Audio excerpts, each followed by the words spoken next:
The House will come to order. Today, the Pledge of Allegiance will be led by Speaker Pro Tem Degree Kennedy, House District 30. Good morning, colleagues. Please join me in the Pledge of Allegiance. I pledge allegiance to the flag of the United States of America and to the republic for which it stands, one nation under God, indivisible, with liberty and justice for all. Members, the Speaker Pro Tem has been shirking his responsibilities on the pledge all week, so I did make sure that we had a certificate made because he finally got it done. Thank you, Madam Speaker. I already have the frame picked out. Mr. Shebo, please call the roll. Okay. Representatives Amabile, Armagost, Bacon, Byrd, Bockenfeld is excused, Basenecker, Bottoms, Bradfield, Representative Bradfield is excused, Bradley, Brown, Representative Brown, Rep. Brown's excused, Catlin, Clifford, Doherty, DeGraff, Degree Kennedy, Duran, English, Rep. English is excused, Epps, Evans, Frizzell, Froelich,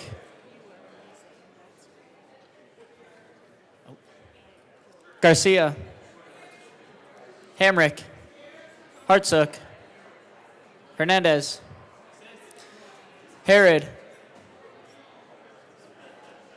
Representative Herod. Herod's excused. Holtorf. Judah is excused. Joseph. Rep. Joseph. Joseph's excused. Kipp. Leader. Lindsay.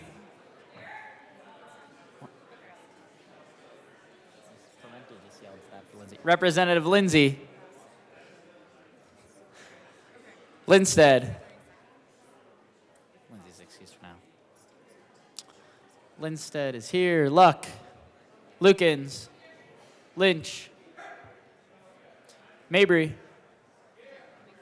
Marshall. Martinez. Marvin. Morrow. McCormick. McLaughlin. Ortiz, Parenti, Puglisi, Ricks, Rutinel, Sirota, Snyder, Soper, Representative Soper, Excused. Story, Taggart, Titone, Valdez A, Rep Valdez, Excused. Velasco, Representative Velasco, Vigil, Weinberg, Rep Weinberg, Excused. Weissman, Representative Weissman, Excused. Wilford, Rep Wilford, Excused. Wilson, Winter, Woodrow, Young, and Madam Speaker. Here.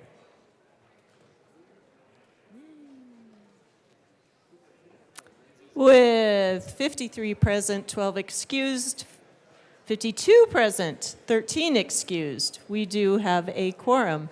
Speaker Pro Tem Degree Kennedy. Thank you, Madam Speaker. Can someone remind me what day it is? Thank you.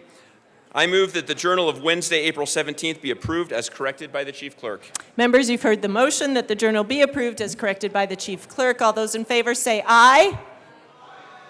All those opposed, no. The ayes have it. The motion is adopted.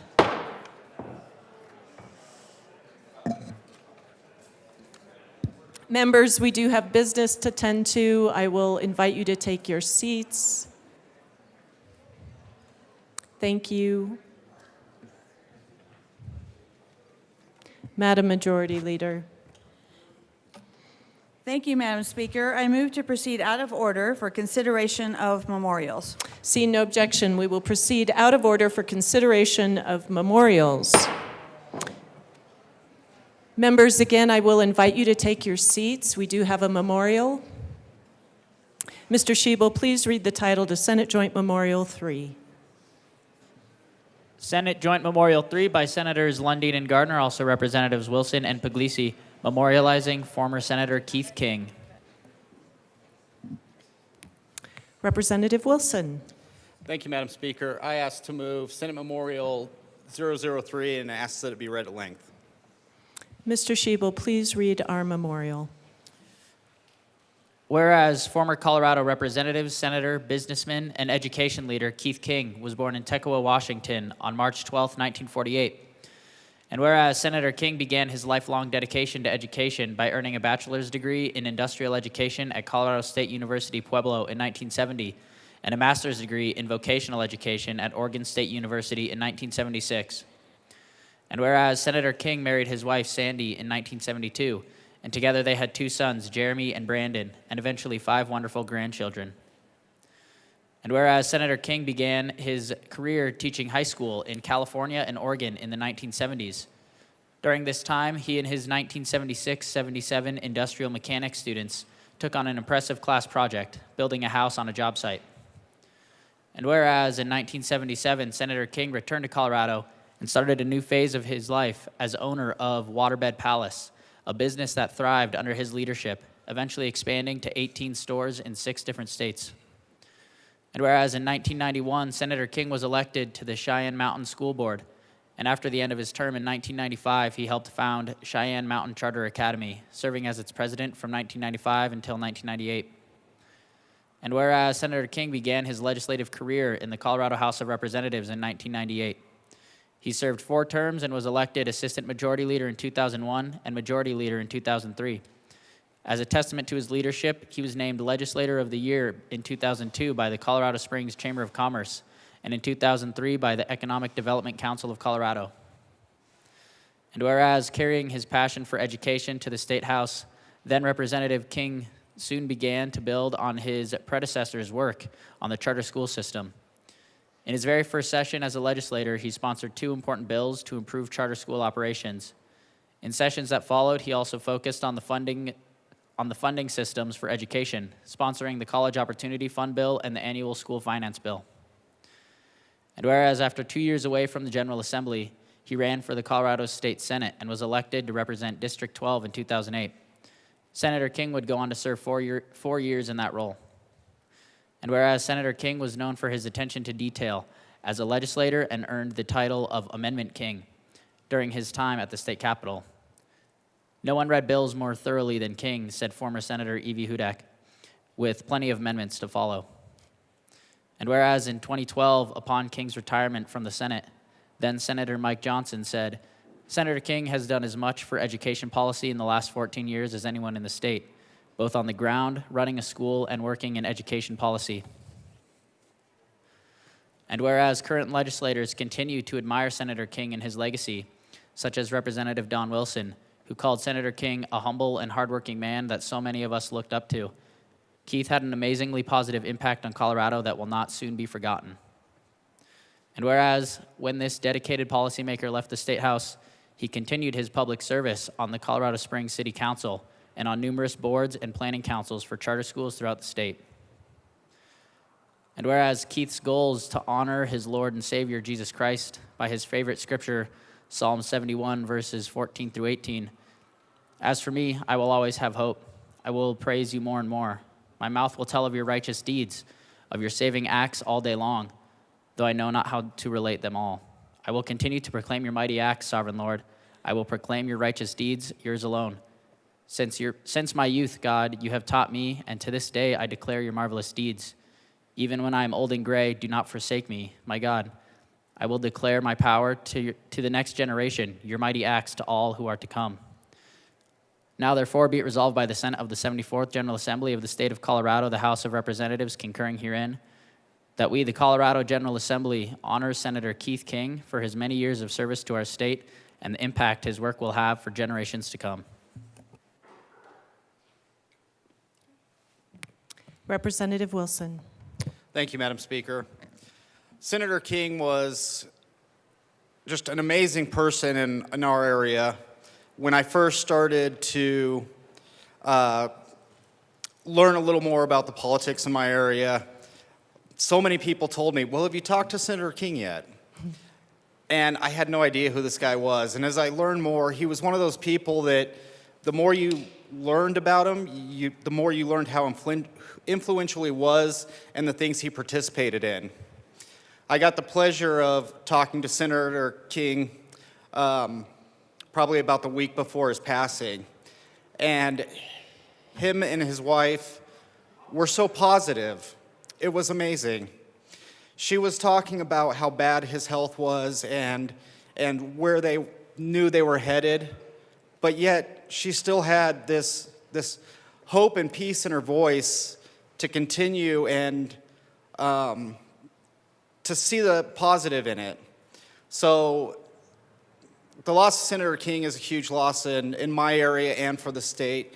You know, he was involved with the development of things like Colorado Early College and those different programs to help with our education system. So he will be greatly missed. Minority Leader Puglisi. Thank you, Madam Speaker. I was honored when Representative Wilson asked me to be on this tribute. I knew Senator King for just a short period of time, but every time I saw him, including the last time I saw him, he would say how proud he was of the work that Representative Wilson and I were doing, especially on the Education Committee. And so I'm eternally grateful for the legacy that he's left, and am proud to be able to support and be on this memorial today. Thank you. Representative Bottoms. Thank you, Madam Speaker. I had the opportunity to be Senator King's pastor for about 10 years. And when I was interviewing, I didn't know he was Senator King. I was interviewing with the board committee, the pulpit committee, and he asked me about 5 questions that totally floored me. I wasn't ready for that. They were very political questions. You usually don't get those as a pastor. And I loved every one of the best questions I've ever been asked as a pastoral candidate. And he was just an amazing guy in the church, amazing leader. And over the years, as I got to know him and his family, all the family, Keith cannot be replaced within the bigger picture of Colorado and Colorado politics. He really was one of the guys that changed the conversation and changed the rule of the day. And it was an honor for me to also be his pastor. Speaker Pro Tem Degree Kennedy. Good morning. So I was a student at Cheyenne Mountain High School while Senator King was on the board. And actually, not that I got to know him during that time, but I knew of him. I went to some of the school board meetings at that time. And when I was down here as my first year as a legislative aide in 2010, he was in the state senate at the time. And so, you know, I approached him at one point in time, despite the fact that I was of the opposite political party, had pretty different opinions from him on most things. But I remember just catching him in the hall one day and saying, Senator King, I just wanted to let you know I'm a graduate of Cheyenne Mountain High School, and I remember you from your time on the board there. And we kind of began something of a friendship, not that we spent a lot of time together, because he was in the Senate, I was in the House, I was a staffer, he was a senator. But we just had a number of conversations, whether it was riding up elevators over the years or just chatting about things in the hallways. And kind of regardless of our wildly different political views, he always showed so much kindness to me. And I appreciated so much getting a sense of what it can look like in this chamber and in this building where we can set aside the things that we differ about and just treat each other with kindness as humans. And that's something that I saw from Senator King way back in 2010, and I will always appreciate that. Thank you. Mr. Speaker Pro Tem.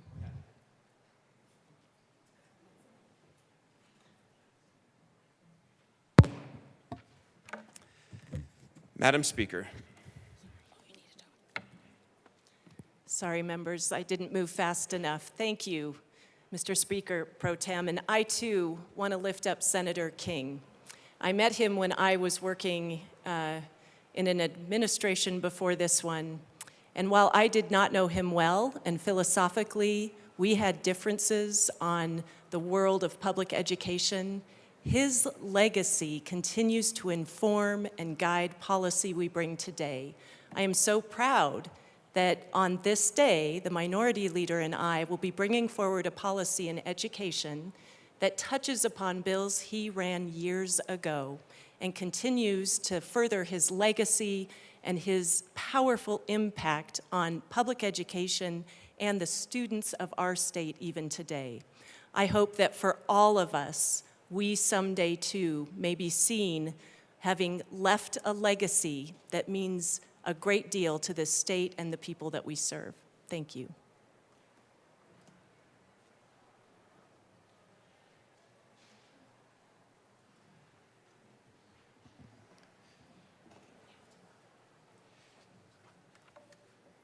Seeing no further discussion on the memorial, Mr. Schiebel, please open the machine, and members, please proceed to vote.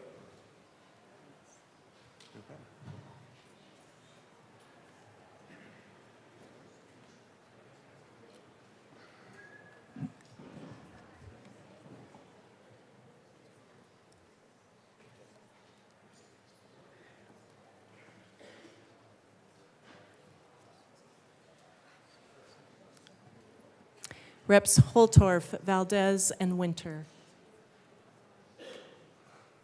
Please close the machine. With 60 ayes, 0 no, 5 excused, Senate Joint Memorial 3 is adopted. Co-sponsors.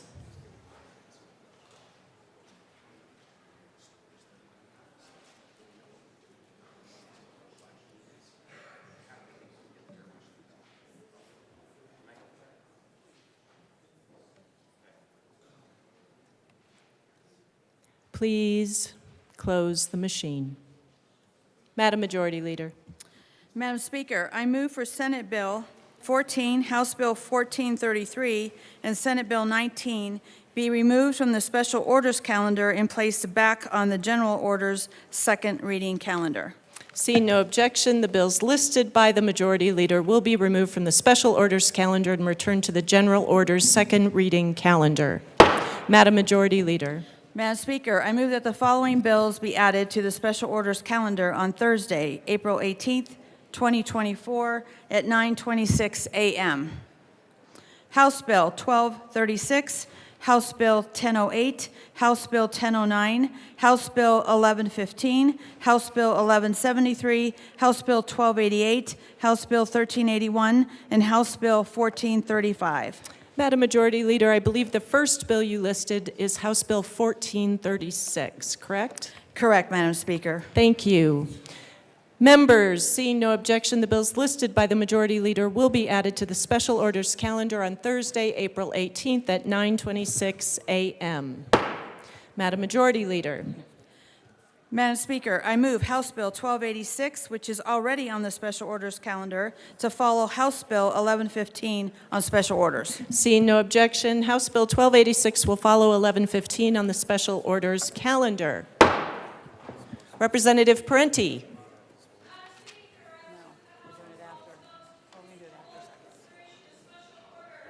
Members, you've heard the motion. Seeing no objection, Representative Parenti will take the chair.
Members, the committee will come to order. With your unanimous consent, the bills will be read by title unless there is a request for reading a bill at length. Committee reports are printed in your folders. Floor amendments will be shown on the screen and on your iPads. Bills will be laid over upon motion of the Majority Leader, and the coat rule is relaxed. Mr. Schiebel, please read the title to House Bill 24-1436. House Bill 1436 by Representatives McCluskey and Catlin, also Senators Roberts and Simpson, concerning the referral of a ballot issue related to the revenue from the sports betting tax and in connection therewith referring a ballot issue to the voters to allow the state to keep and spend all sports betting tax revenue in excess of the $29 million estimated increase in state tax revenue approved by voters in 2019 for the purpose of funding water conservation and protection projects rather than refunding such excess revenue to casinos. Thank you. Members, second reading has begun. Let's keep it down. Thank you. Madam Speaker. Thank you, Madam Chair. It is an honor to serve with you. And an honor to serve with you. Members, I move House Bill 1436. So moved. Thank you. Yeah. Members, House Bill 1436 builds on a tremendous legacy that we started in 2019. In 2019, voters approved Proposition DD, which legalized sports betting and authorized the state to levy a 10% tax on casinos' net sports betting proceeds up to $29 million a year. This new tax revenue is directed to pay for the regulation of sports betting, gambling addiction services, and a hold harmless fund for our casinos. All revenue beyond these expenses were dedicated to the Colorado Water Conservation Board to fund water projects and water-related obligations under Colorado's water plan. Sports betting revenue is projected to exceed that $29 million cap that was set in Prop DD. Because of that, we bring forward House Bill 1436, which refers a ballot measure to our voters to affirm their commitment to funding water projects with sports betting revenue. I'm excited to see this bill move forward today, especially with my co-prime, Representative Catlin, my favorite water leader, and I'll turn the floor over to him. Thank you. And before you go, Representative Catlin, members, we're on second reading. Thank you. Representative Catlin. Thank you, Madam Chair. It's an honor to serve with you. And an honor to serve with you, Representative Catlin. Thank you, ma'am. Members, are you interested in water? Yes. If you're interested in water, this is a good bill. Here's an opportunity for the state of Colorado to figure out how we can go about paying for the projects that will support us through the future.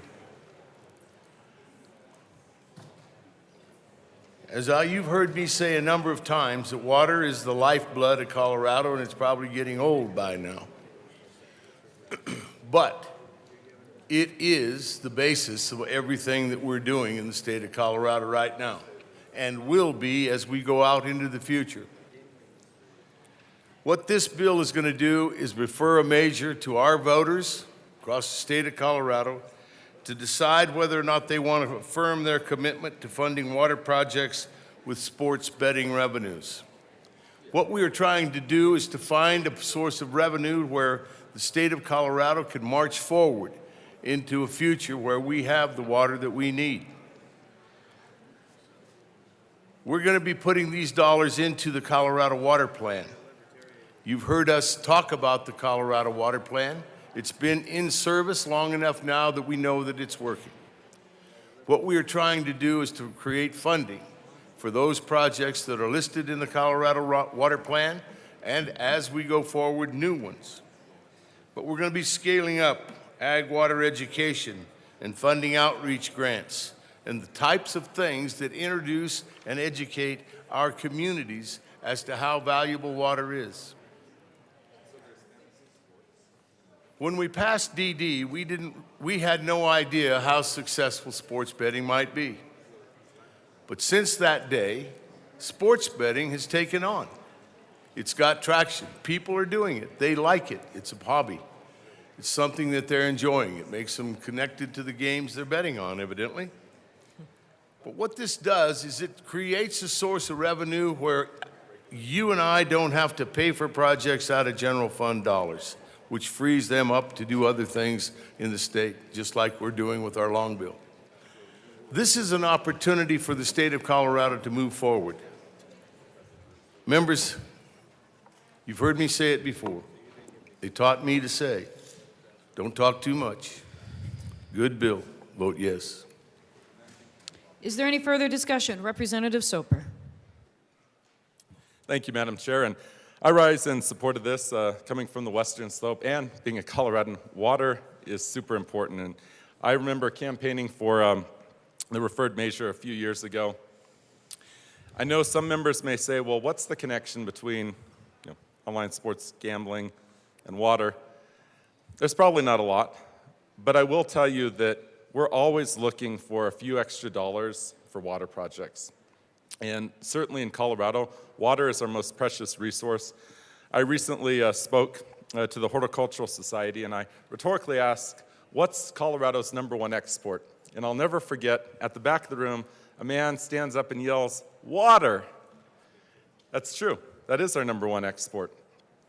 We send more water than anything out of our state. But that also means that we need to be able to utilize the water before it leaves our state to make use of it for our communities, our agricultural producers, to be able to think about the environmental impacts, and that's what this bill is allowing us to do. And we will never have enough financial resources to be able to do that. We certainly don't want to tax every single Coloradan, so being able to take the online sports betting dollars and be able to put that towards water projects means that Colorado wins. Appreciate the bill. Thank you very much, and I'll be an enthusiastic yes vote. Is there any further discussion? Seeing none, the question before us is the passage of House Bill 24-1436. All those in favor say aye. Aye. All those opposed, no. The ayes have it. House Bill 1436 is passed. Mr. Shebel, please read the title to House Bill 24-1008.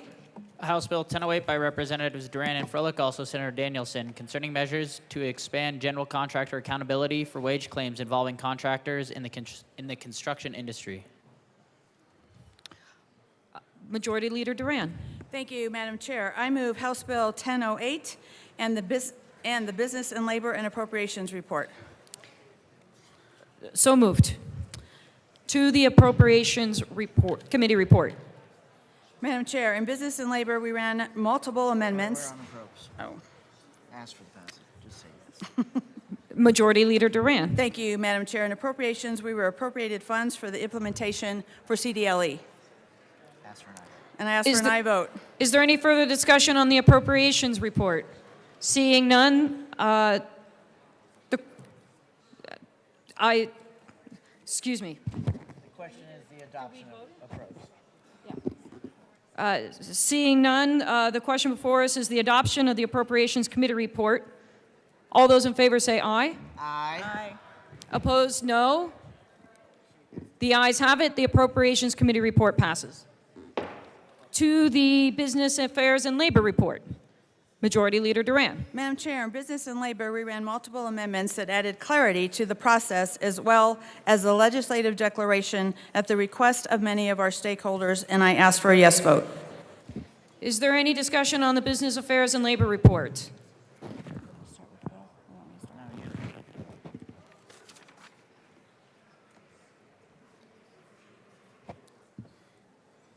Representative Frizzell.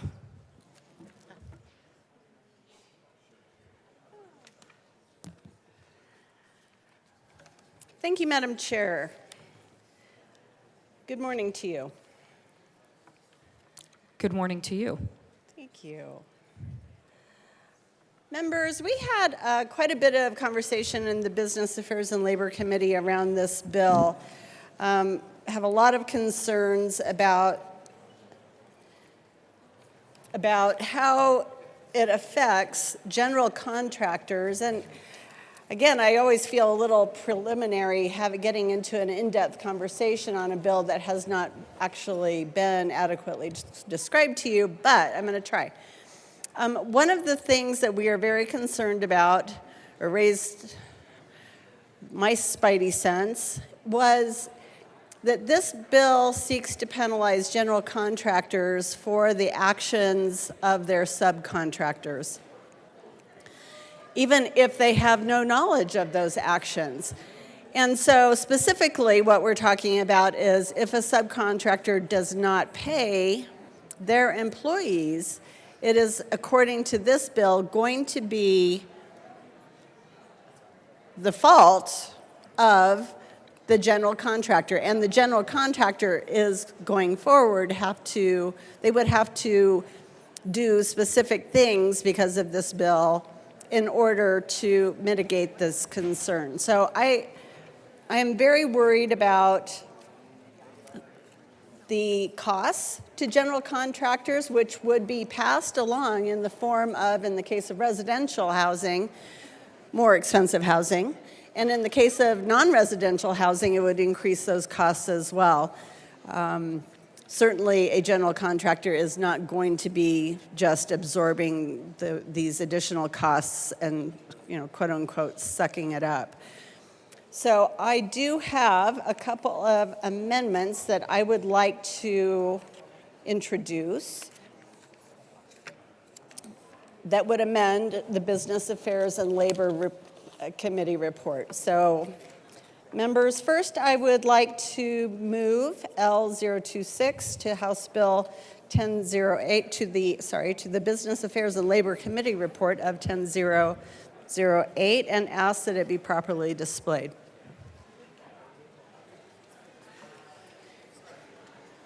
That is a proper motion. We're waiting for it to be displayed. Please proceed. Thank you, Madam Chair. Members, I think that the people, the individuals who are responsible, and again, I am not advocating that people don't get paid. This is reprehensible, and I was horrified to hear the extent to which we have construction workers being taken advantage of in our state. These are folks who are really struggling to get by. Many times they are not here working legally, and they don't, as such, feel comfortable coming forward and making claims, which is really, really unfortunate. So they're just literally getting taken advantage of, providing services where they're kind of strung along. And again, we heard some really important testimony. So I want to be clear, I am not advocating that people get away with this bad behavior. That's not at all. And so I wanted to bring this particular amendment. And what this amendment does is it increases fines, because we already have some fairly robust wage theft laws in effect, and they are very specific with different situations. So I wanted to introduce, and you can see up on the screen, except for wages arising under construction contract, the employer shall pay a fine in the amount of $100,000 for each failure to pay each employee. One of the reasons why these people are getting away with this is because there's really no teeth in our law. It's right now it is a minimal fine that they have to pay, even if a claim is brought. They get not even a hand slap. It's terrible. So I want the state to put some teeth in their laws, and I'm asking that we would increase the fine for wage theft to $100,000 per claim. And I would ask for an aye vote. Thank you. Is there any further discussion on Amendment L26? Representative Froelich. Thank you very much, Madam Chair. We're going to ask for a no vote on this. Ironically, it massively increases fines owed by employers. And on a related topic, contractors absolutely should have knowledge of their subcontractors. And in this context, they absolutely will have heard that wage theft has occurred and that the subcontractor has stolen wages. And we heard in testimony after testimony, workers showing up to job sites, the subcontractor has disappeared, they have not been paid, and the contractor is claiming no knowledge of how to contact that subcontractor, or where that subcontractor has gone, or how those folks are supposed to achieve their wages. So this amendment is bad for both employers and for workers. We ask for a no vote. Is there further discussion on Amendment L26? Representative Lynch. Representative Lynch. Thank you, Madam Chair. This amendment just brings some seriousness to this. If we're going to go from a $250 fine to a $100,000 fine, I'm not sure exactly why the bill sponsors would not want to be in support of that, but this is a good amendment. Please vote yes. Is there any further discussion on Amendment L26? Seeing none, the question before us is the passage of Amendment L26. All those in favor say aye. All those opposed, no. The amendment is lost. To the Business Affairs and Labor Committee report.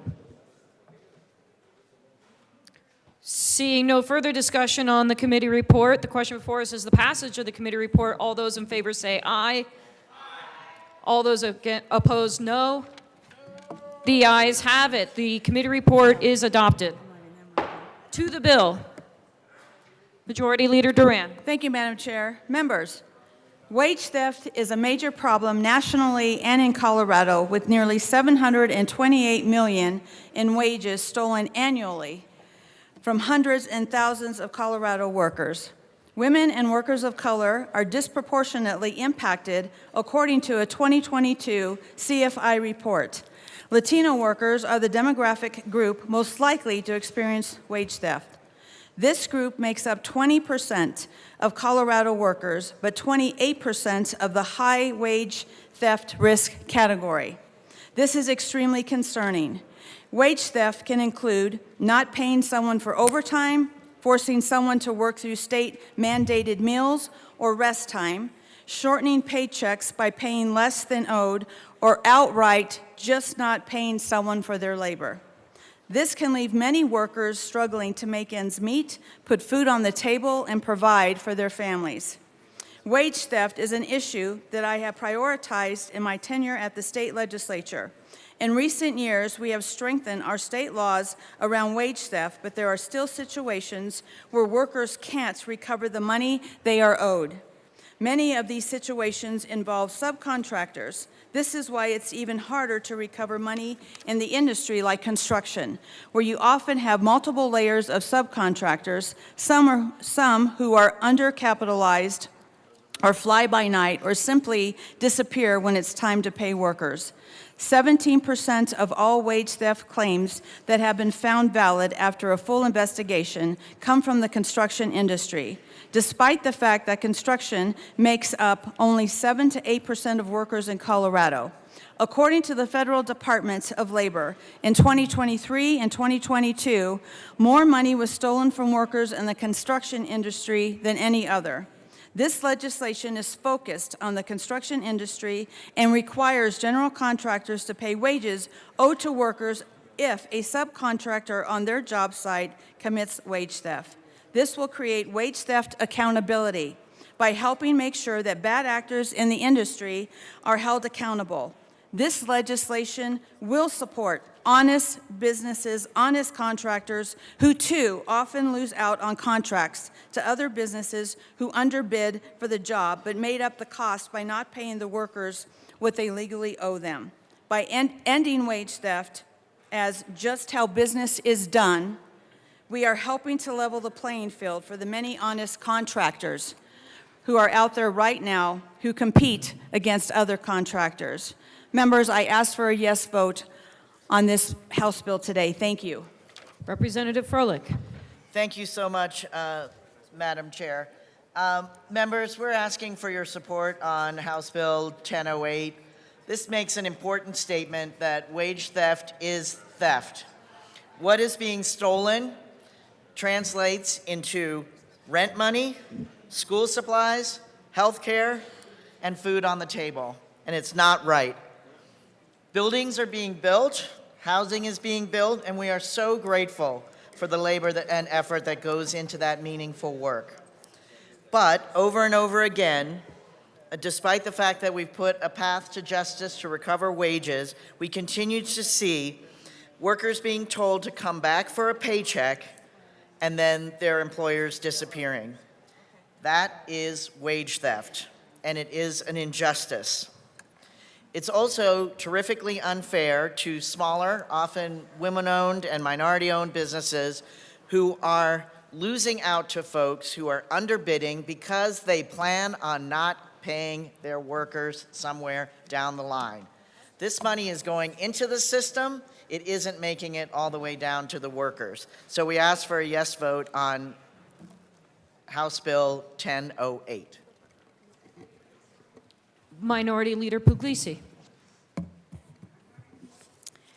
Thank you, Madam Chair. I really appreciate that the sponsors have worked on some amendments. We have obviously some issues with this bill that we're trying to resolve to help our industries. With that, I do have an amendment that I think would be really helpful to this bill. And so with that, Madam Chair, I would like to move Amendment L013 to House Bill 1288 and ask that it be properly displayed.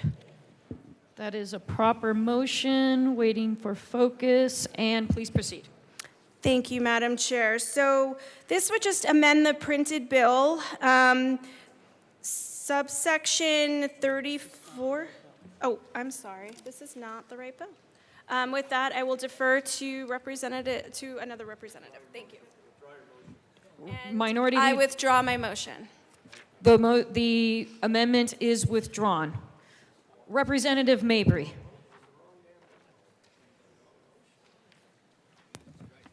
Thank you, Madam Chair.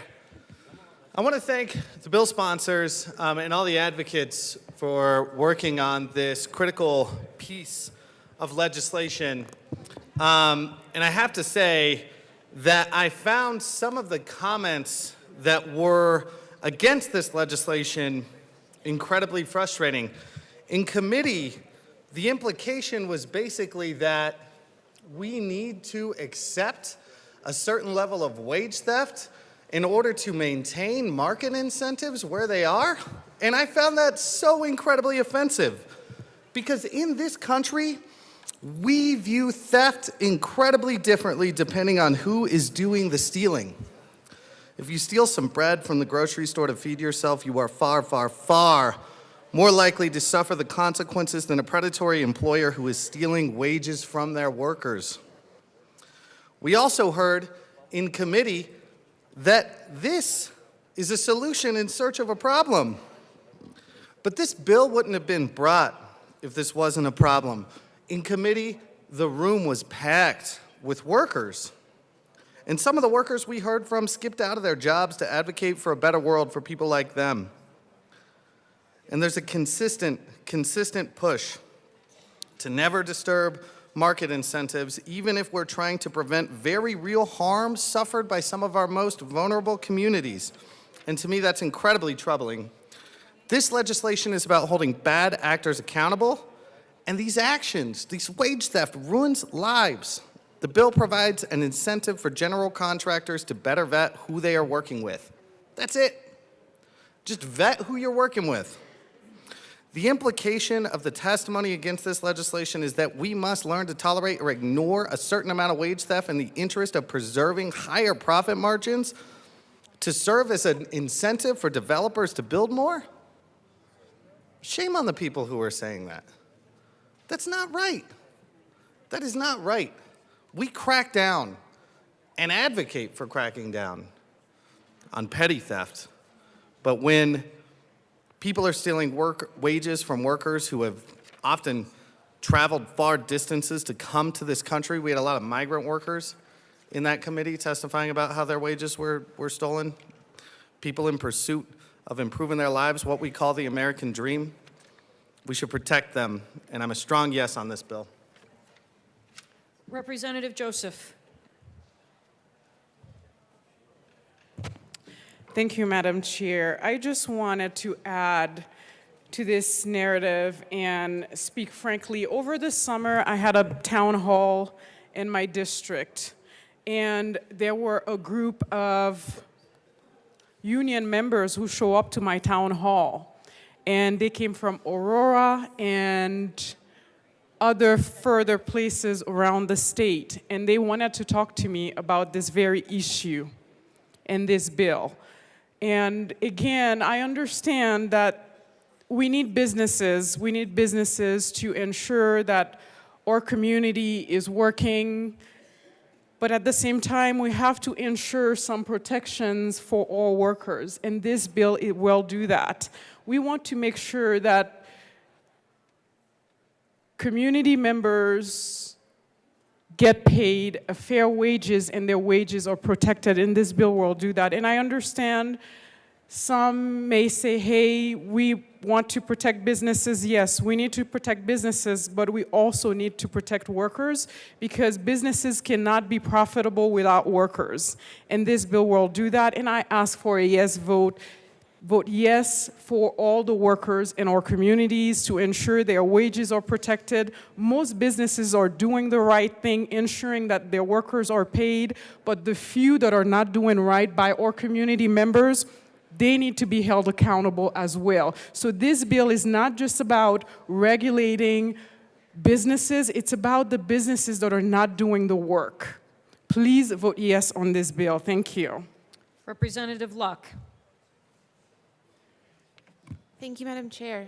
I received, I'm sure many of, not all of us, received a fact sheet on our desk about this bill, and I just wanted to ask the bill sponsors if this is accurate data and if you could correct anything that you have alternate data for.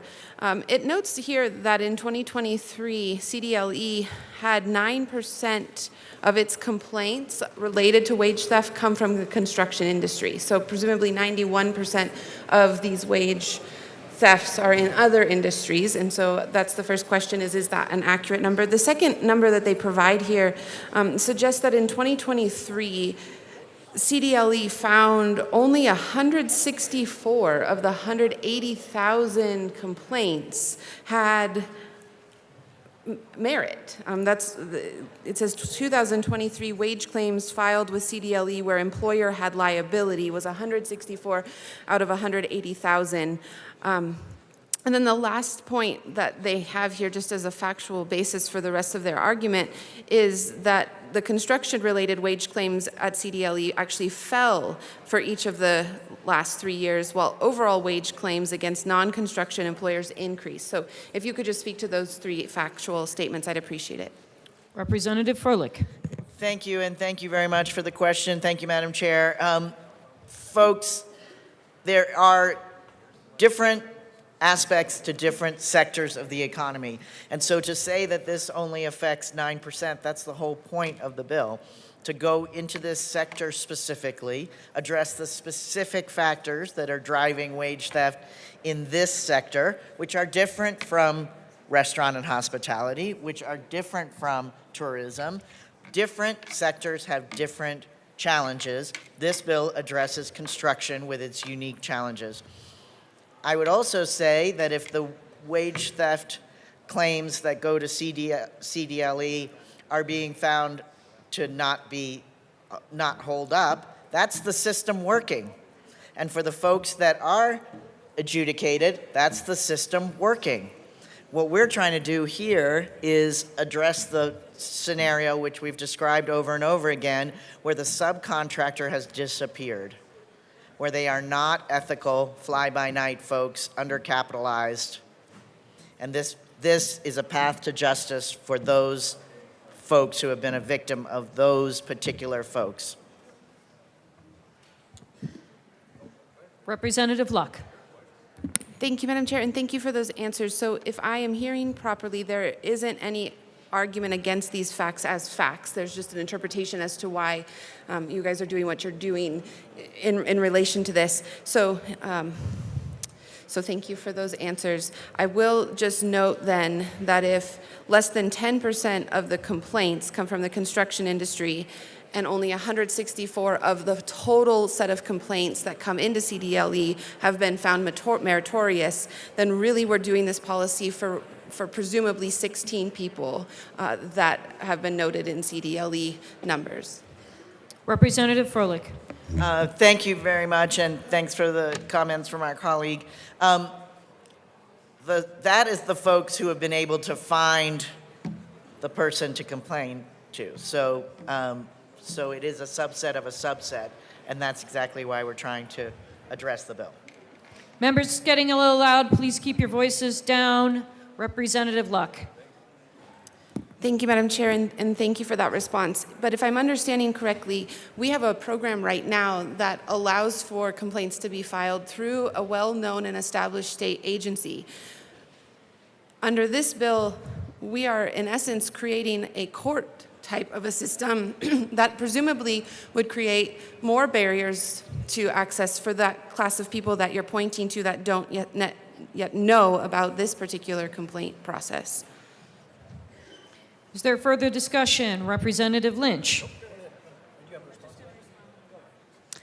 Majority Leader Duran. Thank you, Madam Chair, and thank you for the questions.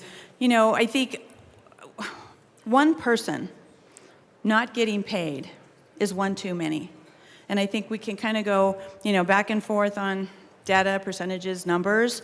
This is focused on the construction industry. It happens across the board, and I think the thing we need to remember too is there are a lot of claims that aren't made out of fear of not knowing what's going to happen, of retaliation. And the biggest thing is they don't want to lose their job because they have to provide for their kids and their family. So one is one too many, and that's what we're trying to do. And then in the future, moving along to actually look at other industries to see what those impacts are and how we can make sure that at the end of the day, we're all getting paid for a hard day's work, and they're not in fear of losing their jobs. So thank you. Thanks for that. Just one moment. Members, please keep your voices down. Representative Luck. Thank you, Madam Chair, and thank you for this dialogue. I appreciate it because that is actually my concern.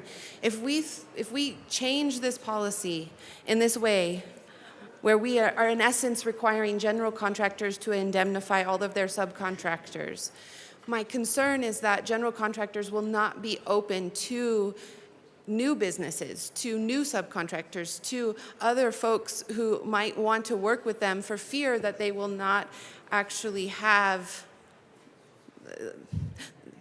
good business practices. And so I am concerned about this throwing a wrench in our construction industry insofar as creating engagements and relationships that will preclude people who either currently have work or who would want to enter into this industry from being able to do so. And if we could show that there is a mass problem, then I think making policy changes that are this significant are worth the conversation. But when you're talking about 16 people, potentially, I don't know that the risk of creating a policy that is so different, that is not different in the sense of what, that is so different, let's just leave it at that, is worth it. I'm trying to do a cost-benefit analysis here, and I just don't see how the construction industry and those who work in the construction industry are going to be benefited on the whole by this policy. Representative Holtorf.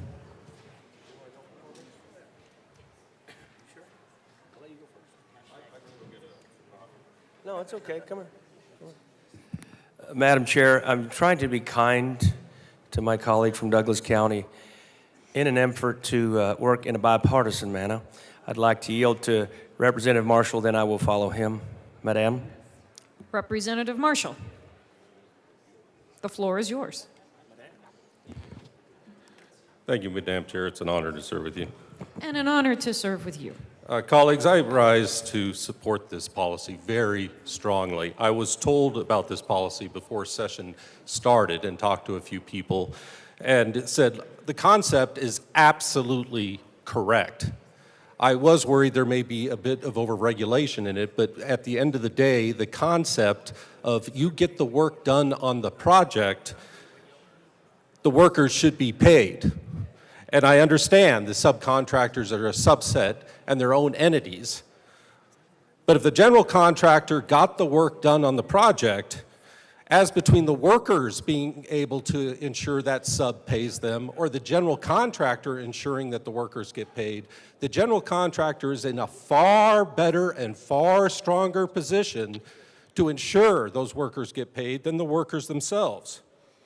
I was very disappointed in many general contractors who came to me very upset about this policy and asking that I wouldn't support it. Most general contractors grow up in the business. They know what lives these workers lead. But I met a developer who's developing a massive project of about 400 to 500 apartments over near I-25, who was the complete American dream. Came here from India, got his degree, worked his way up, and is one of the bigger developers out there in Metro Denver right now. And when he found out about this bill, he said, yes, support it. Most of the workers on my projects have only $200 in their checking account. If they don't get paid, it's devastating. All the other little bills we bring with like interest rates, foreclosure issues, all of that, all those other bills that we're fighting over could be stemmed by a great deal as long as the worker got paid the wages they worked for.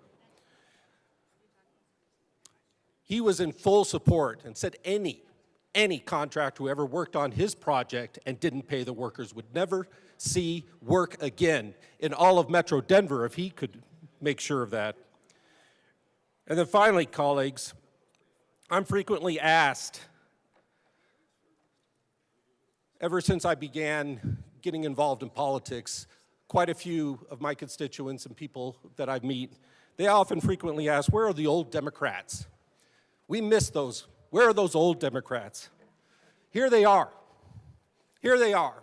This isn't an income redistribution. This is people getting paid for a hard day's work. It's the ghosts of FDR, the ghosts of Truman coming back and saying, pay the people and treat them fairly. I can't imagine anyone would be against this. And the thing I really could not believe is the people that said, oh, you carved out a collective bargaining agreement in there. Why is that? Because we have one union who's already protected and protected their members. Why are you giving some kind of special privilege? And why are they pushing this? They're already protected. Oh, because their members are on the job sites and they see other workers getting taken advantage of, and we have a union that's concerned about that? That's a reason to oppose the bill?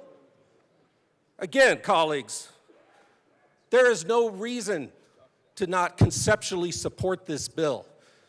You work hard and you should get paid. Thank you. Representative Holtorf.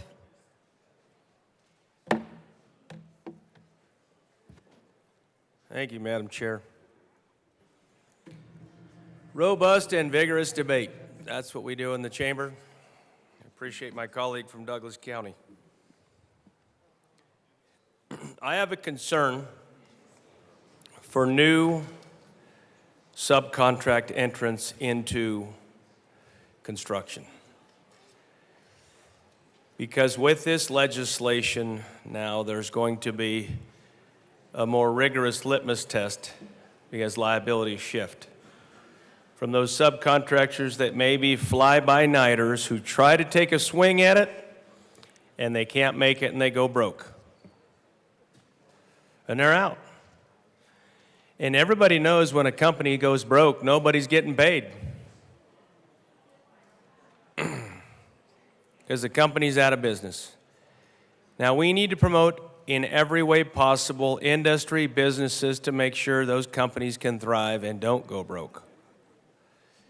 Contractors, subcontractors, even subcontractors. No, it's not right to not pay people. Everybody knows that. Oftentimes there's legitimate reasons for that condition or situation. It may be in part due to more government regulations, more restrictions, more burdens, more taxes, more fees, more withholdings, and other things that are promulgated right out of this chamber that do not support or affect small businesses, even the smallest business. The one VAD subcontractor that has 2 or 3 people, including himself, trying to do an electrical job, or a HVAC job, or a plumbing job. Now, there's a lot of people in Colorado that do not support this legislation. I don't think it's written properly and correctly. But I want to do a little review of those organizations that are opposed to this bill. Now, organizations, stakeholder organizations, entities, and units have to file their position with the Secretary of State's office, and all of us know you can search that on the Secretary of State's website. So I did that this morning because I was concerned. I'm going to take just a little bit of time here. There's only 240 entries in the website. I'm going to do my colleagues a favor and not go over all of them.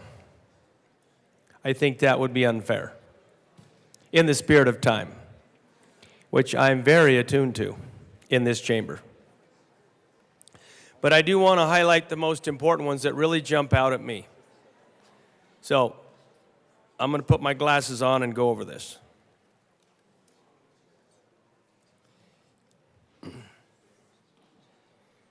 The American Institute of Architects is opposed.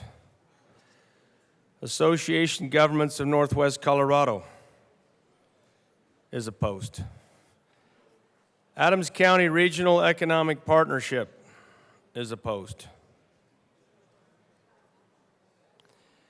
Associated Builders and Contractors, the Rocky Mountain chapter, is opposed. I'm only going to mention the people that are really in the industry, that really are affected by this legislation. Because they're the ones, I think their vote matters. And a lot of times what happens is we fail to listen to those we should be listening to. I've watched that increase more and more over the time that I've been here in 5 years. We start turning away from those stakeholders and those entities that say, hey, don't do this. This will not help our industry. Don't do this. This is bad public policy for moving ahead. And truly, we complain about how we're in a housing and building crisis. So we need to be building those housing units as quickly as possible as the population grows.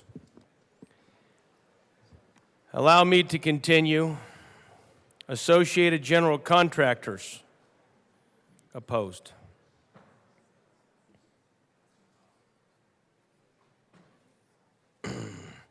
Building Jobs for Colorado Coalition. And I have attended their legislative calling on the Capitol, their workshops. This coalition is all about building in Denver, the Denver metro area. They are very serious about empowering and uplifting and getting more capacity in the subcontractor space. 100%. Why would they be opposed? I'm sure there's a good reason. Colorado Competitive Council, Colorado Contractors Association, opposed.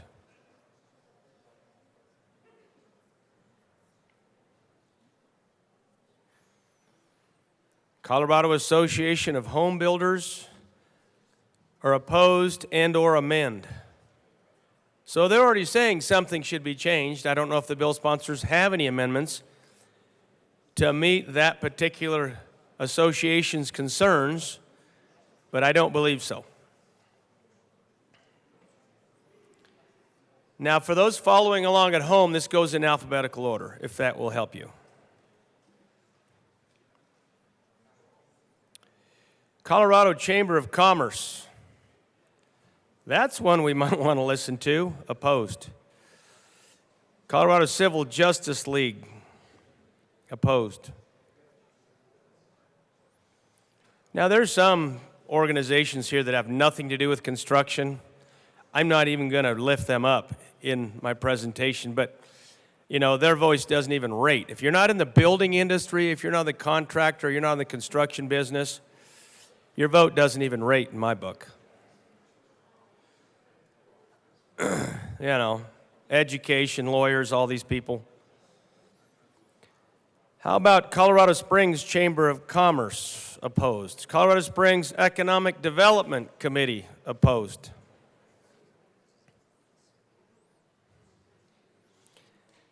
Now, there'll be somebody talking about unions later, an impact of unions. And one position is, it was mentioned, oh, the unions see this and they don't like it. Perhaps. Maybe the unions have a different perspective, and another colleague of mine will be speaking to that. I will not take that opportunity today. Douglas County Business Alliance, opposed. Denver Metro Building Owners and Managers Association, opposed.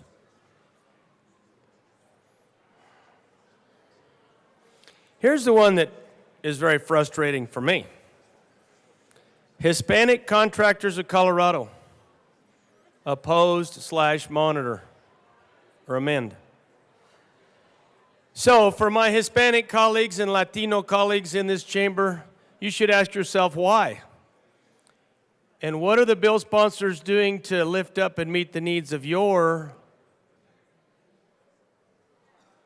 contractor association that represents you? I think it's a valid question.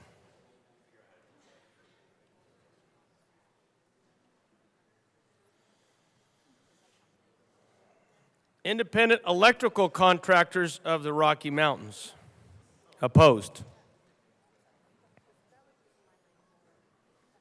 There's many of these. I'm not going to go over every one because, like I said, some of these people don't rate. I'm not trying to insult the organizations. This is about building. This is about construction. This is about contractors, subcontractors, making sure that everybody gets paid.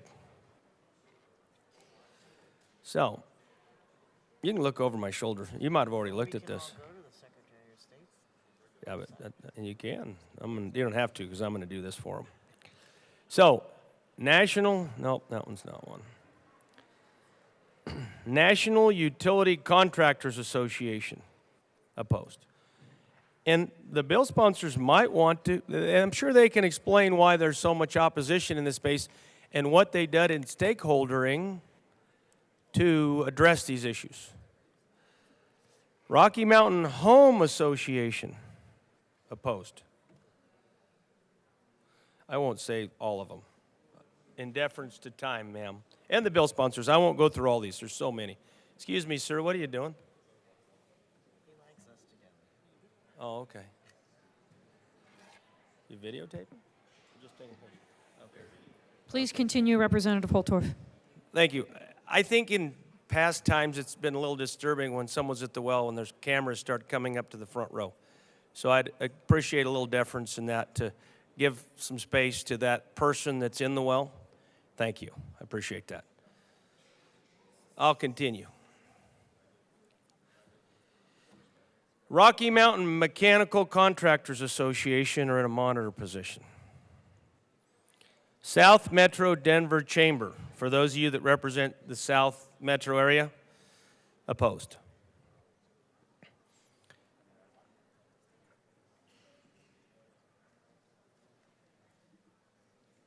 Moving right along. Westminster Chamber of Commerce, for those of you representing that part of the Denver metro area as representatives, I want you to know that your Chamber of Commerce is opposed. Why are so many chambers opposed? The bill sponsors can speak to that. Rocky Mountain Mechanical Contractors Association, opposed. Actually, a contractors association representing contractors and including those subcontractors that do that type of work. National Utility Contractors Association, opposed. So, now I'm not going to go through all of them. I think I've made my point. There is a lot of people in Colorado that represent a lot of people in the building space that are not supporting this. So we have to ask ourselves why. We have to ask ourselves what are the bill sponsors doing to meet those needs of those stakeholders, or are those needs being ignored because the legislation isn't the right fit for the building space in Colorado? Thank you for your time, and I'll yield the dais to another one of my colleagues who would like to speak. Representative Froelich. Thank you. Thank you, Madam Chair, and thank you so much to our colleagues. It is important to get different perspectives as we go through this. But you know what was interesting in testimony were the stories of our workers being put into vans and traveling outside the metro district to outside the metro areas, doing extensive work, being put up in hotels, and then being driven back, dropped back in the metro district, unpaid. So who is that hurting? That's hurting the local subcontractor who would have got that job, would have paid their workers, and would have put that money back into the economy locally. So that's a great reason for our outside the metro district folks to support their local subcontractors who are doing ethical, good work in their community. Representative Lynch. Thank you, Madam Chair. So for those of you that are new around here, I think it's our job to, as a member of that committee, bring that conversation back into this chamber so you all can participate in what's going on. And let's be very clear, nobody in this chamber is for wage theft. How we fix that, though, is up for debate. This particular bill only deals with 9% of the wage theft claims that we see in this state, just 9%. So if we really want to make an impact in this area, we need to look at other industries. And just kind of a summary of what this bill does. This makes it so that if you're a general contractor trying to provide low-income housing, which is a mandate that's coming out of this building around the state, you now are liable if one of your subs is a dirtball, is somebody that is one of the people that we heard the many stories of. And I mean, one of them was Edgar and another one Morales, and these are people that legitimately were wronged. So then we come along and we're going to fix that with this legislation.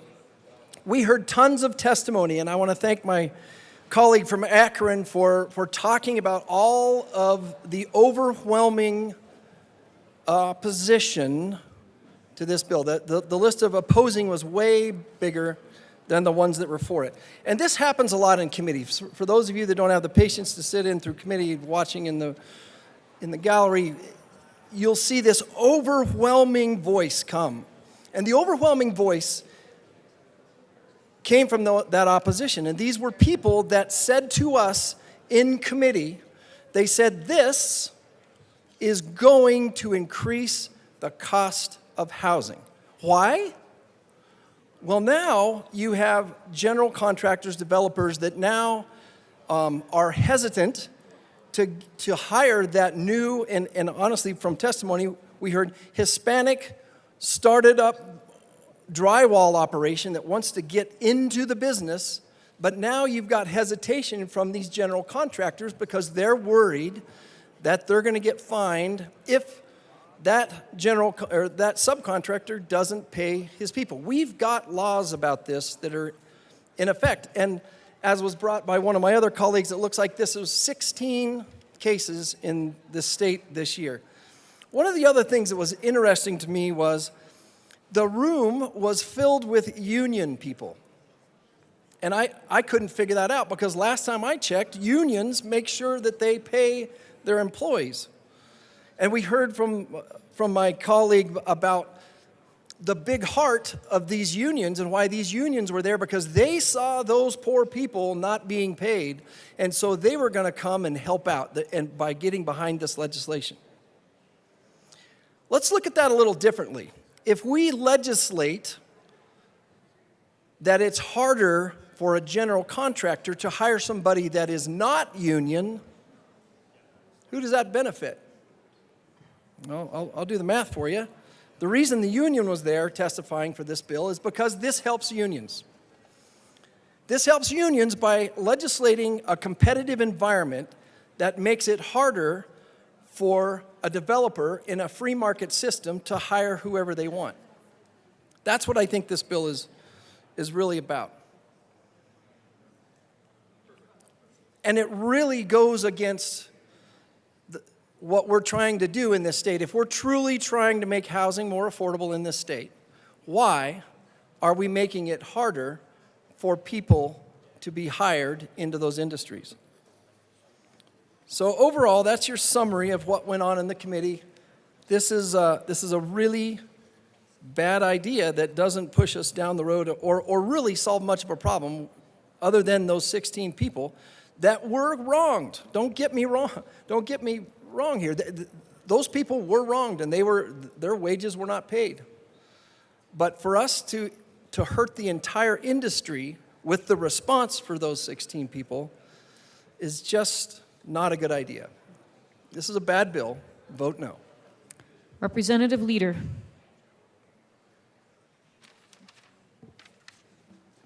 Thank you, Madam Chair. You like your weekends? Unions brought you the weekends and many other things because rising tides lift all boats. So I just want to go really quick here with the supporting organizations. Western States Regional Council of Carpenters, Towards Justice, 9 to 5. American Civil Liberties Unions of Colorado, yes, I said unions, Rising Tides Lift All Boats.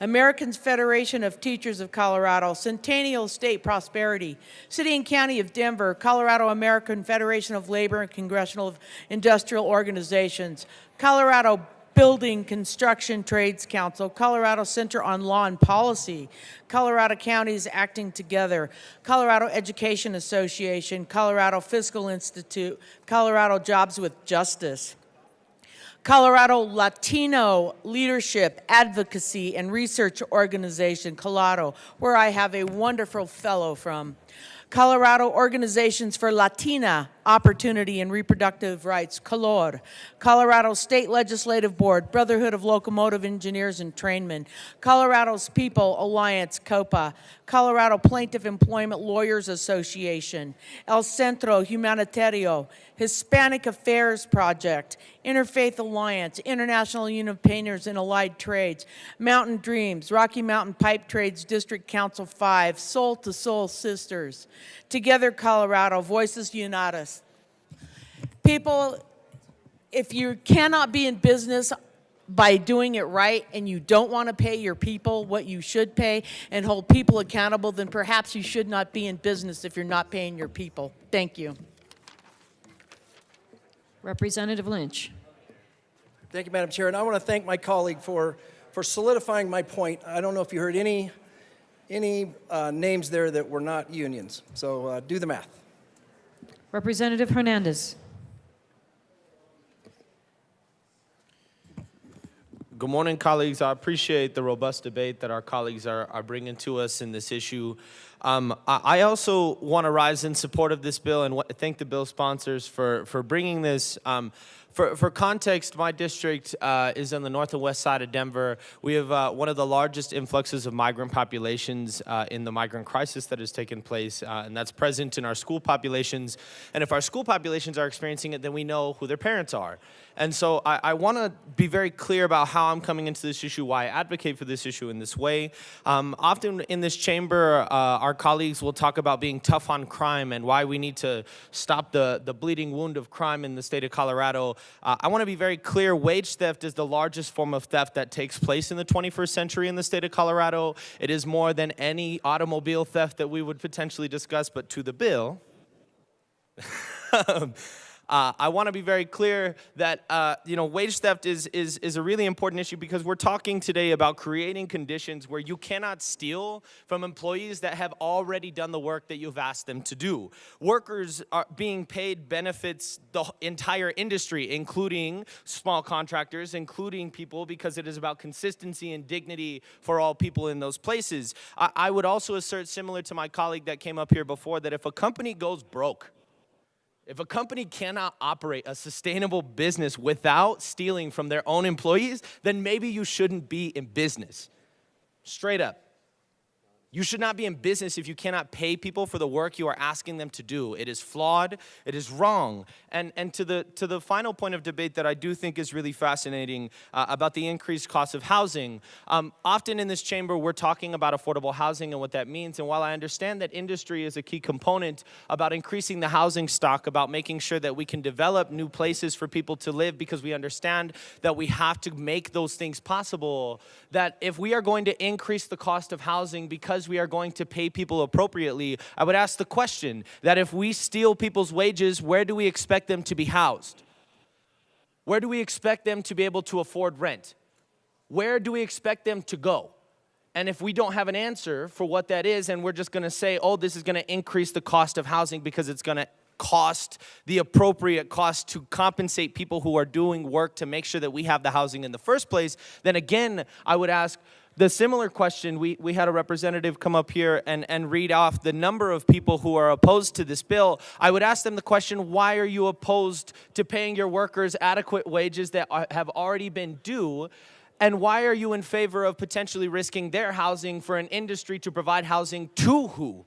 and whose housing are you attempting to build? Because I would even have the radical idea that the people who build the units that people are going to house people have just as much of a right to a safe place to lay their head, for their kids to go to bed before they have to go to school the next morning. And in districts like mine, where we have things like migrant camps on 29th and Zunai, I know what is happening in my district. And those people who are in our community now do need housing, and it is not at the expense of exploitation. They cannot be exploited and say, hey, you can only be housed if we cannot pay you. That's not how things work. And I would just remind us very deeply that the Colorado Coalition for the Homeless has come and said in 2023, one of the top 2 reasons why people end up homeless in the city and county of Denver is because they cannot afford to pay their rent.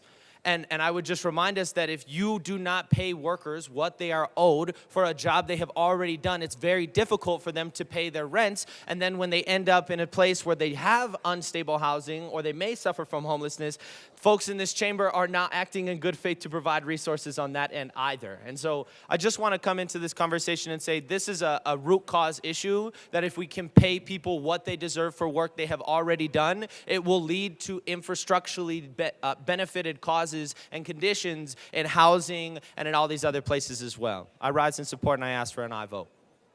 Assistant Minority Leader Winter. Thank you, Madam Chair. Thank you, Madam Chair. My response is just to one comment made, take union aside of it all. And you also brought up the housing issue. If this body didn't promulgate legislation that crushed business to where they could make more money, wages may not be such an issue. So if we're going to be totally transparent and have the conversation, let's talk about regulation that we pass in this chamber that hurts business. More money they make, more money they can pay out. Thank you. Representative Holtorf. Thank you, Madam Chair. Thank you, esteemed colleagues. And to my colleague from Denver, thank you for your comments in the debate. I do appreciate robust debate as much as anyone in this chamber. I do want to make out a few points, though, in some comments that were made about business.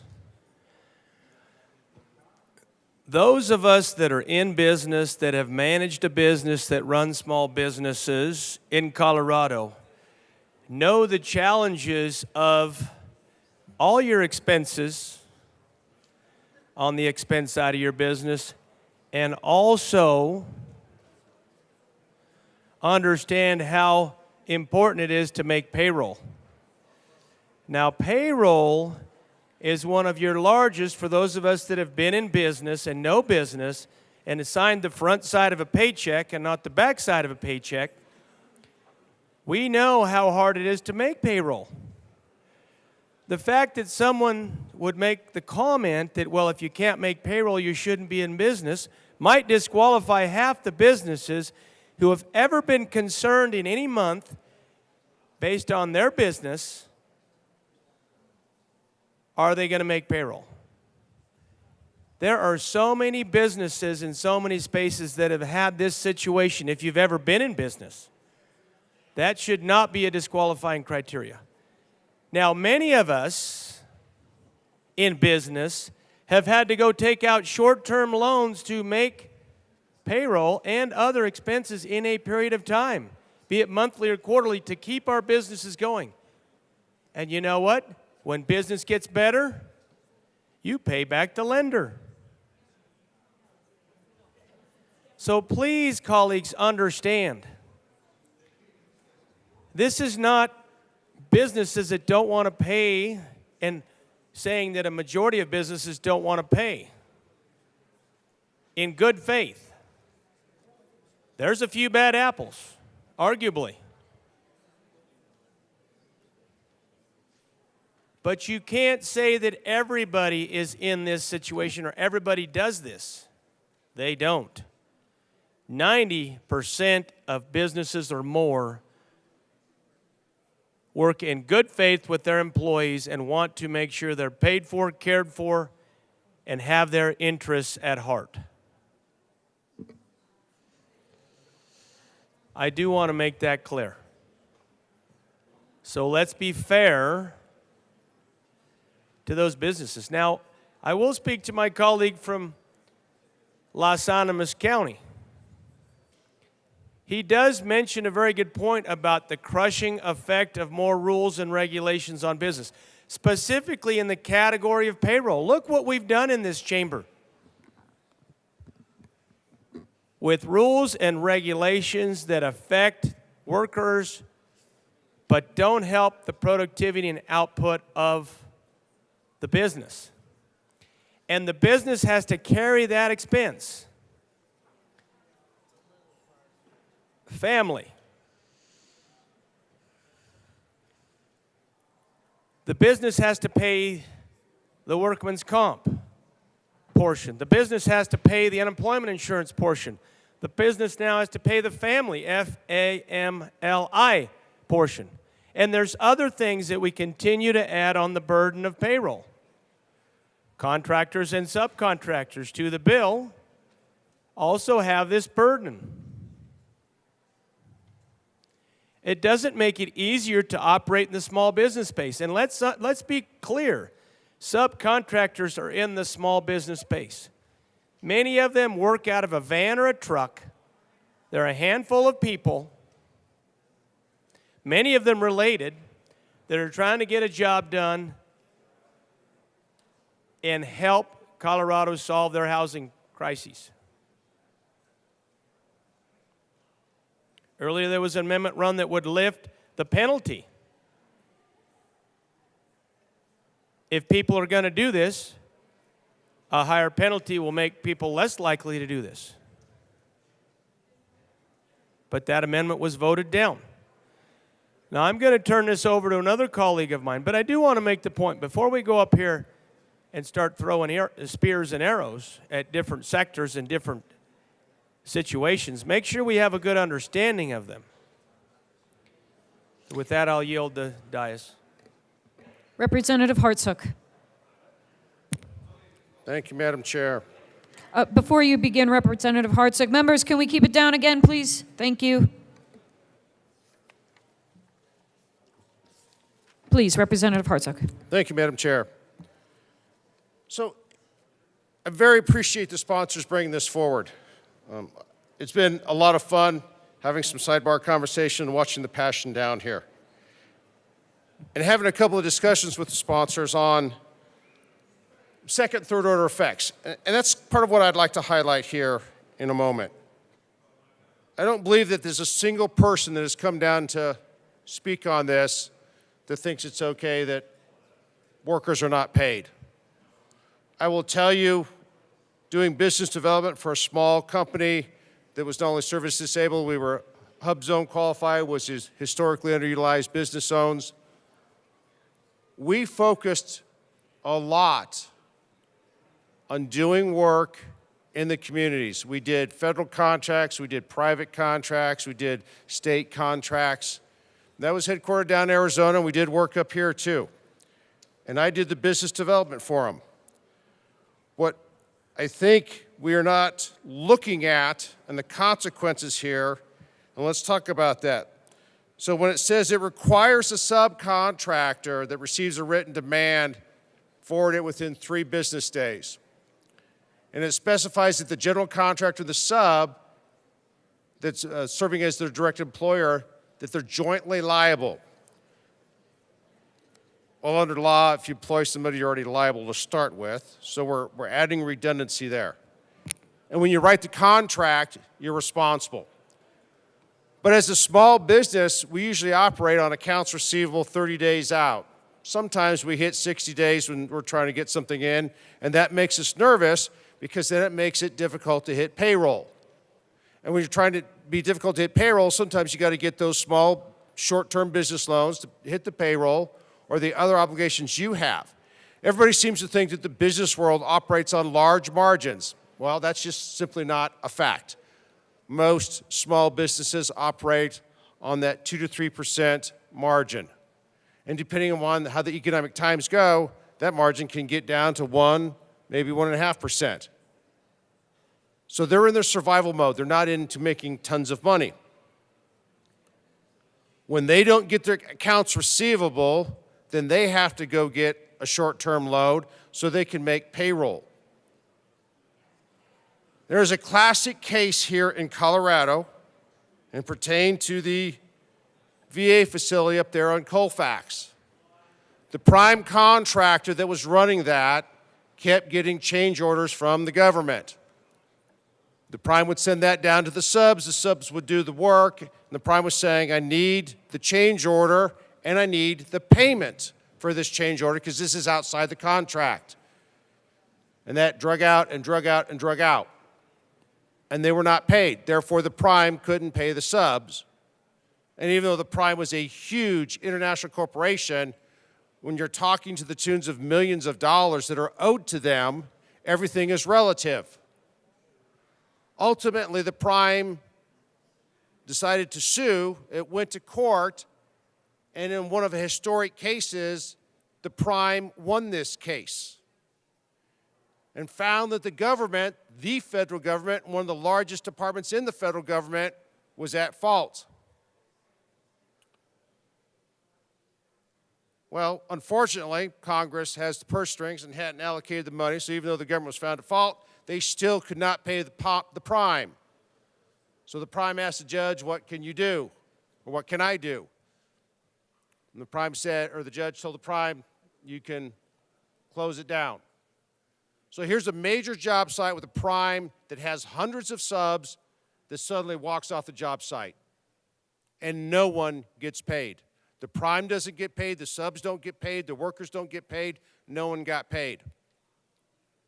Congress finally, fast forward, Congress allocates the money, it comes in, and now they're trying to hire back these small subs that had gone out of business because they didn't get paid, or they simply left the state.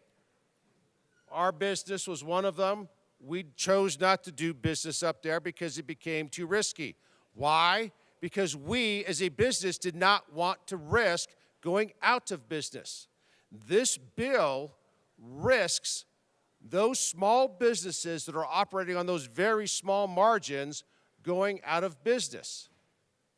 If they suddenly have to pay something and they can't get paid, then they're at a huge risk of going under, and then no one gets paid. Now let's flip that. Take the small businesses that are serving as a prime. Our small business, even though we were classified as a small business, we were a service-disabled, veteran-owned business. Therefore, we would serve as a prime on many construction projects. And as the prime, because that's how the contract was allocated by the government, we managed that prime payroll. And we could even have a large contractor as our sub that was doing the majority of the work, and then we would do our percentage of the work, which in our case was telecommunications. So we're serving as the prime. We have a large sub working for us, but now we're going to be liable in this legislation if someone isn't paid. That, runs into massive conflict with the original contract, and if you had to put that into the contract, how would these small businesses ever get to the point to where they could prime a big construction site and keep growing? Because the point of small businesses, the majority of them are trying to grow. If we put so many restrictions on them that they are at risk of losing everything and going under, then they're not going to do it. If they're serving as a sub, they're in the same position where they now are still at risk from the direct employee. Having to respond in 3 days is completely unreasonable in the business world and working on contracts because you simply don't receive the money in that kind of time frame. The intent and the goal that the sponsors have brought here are admirable, and I applaud them. And she knows very well my passion, as I know her passion on this. But I'm telling you, the second, third order effects to our small business owners and communities and all of their employees will be detrimental because they are going to be at a massive risk of going bankrupt. They're not going to take those risks. Therefore, they're not going to grow, or they're going to go somewhere else. That is exactly what we did when this situation happened up here with the VA hospital, and we are now setting legislation and a precedent that will impact that statewide. I would urge a no vote. Thank you. Representative Epps.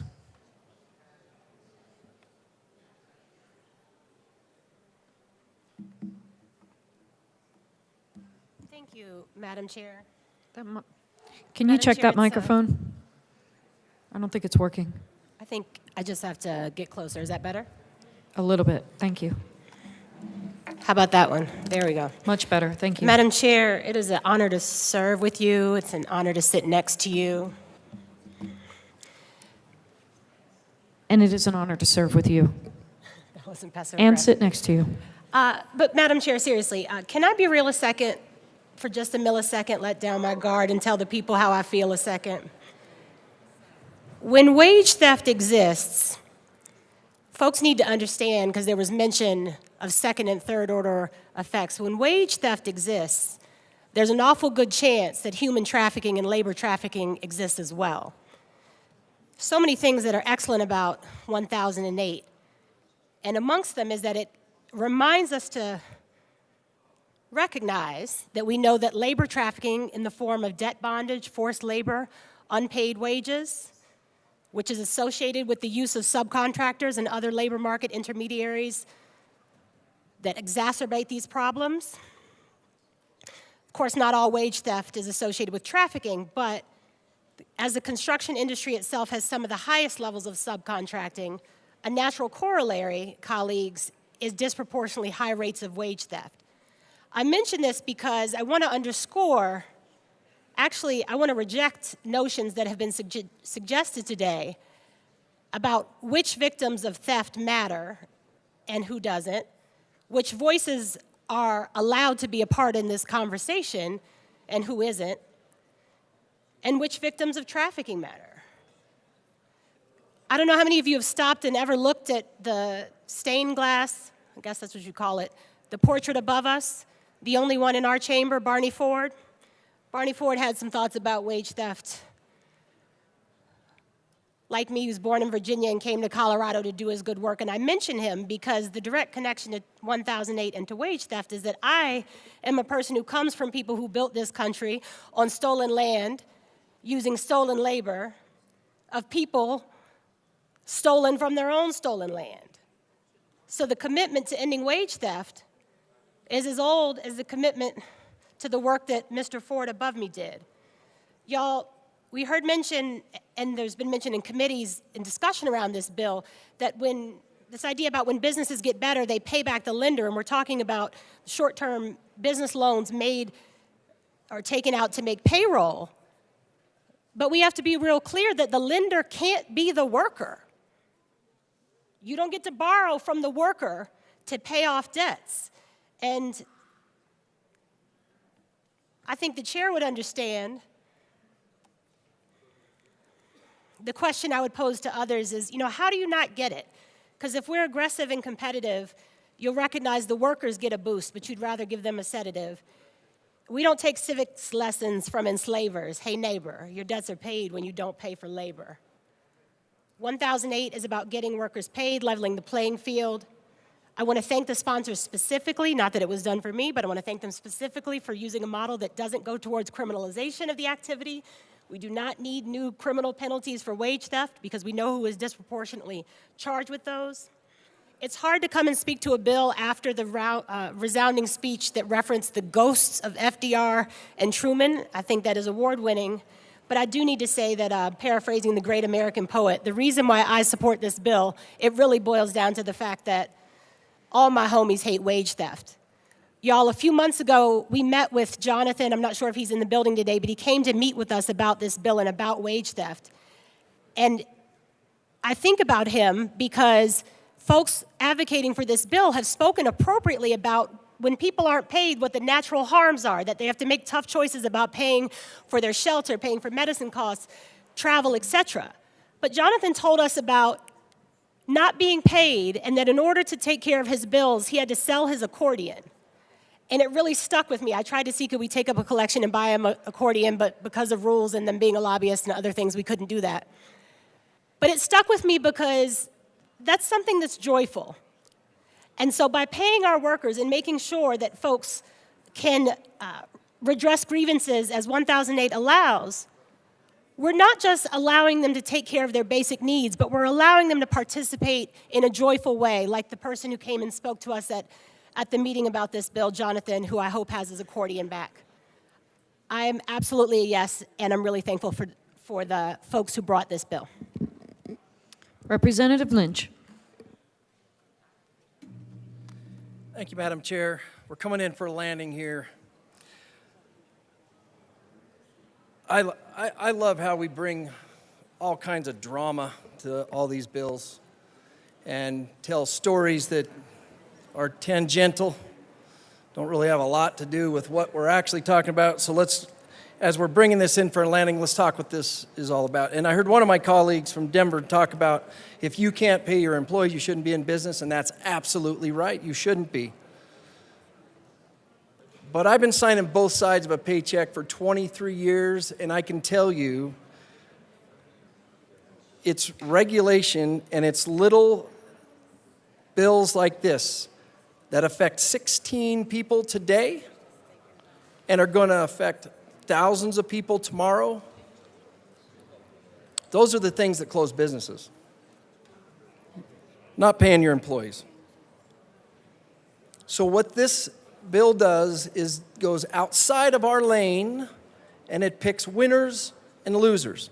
It makes it competitively beneficial for unions to sweep into a job site where somebody has already got an agreement because that employer is worried about the punishment of their subcontractor not paying their employees.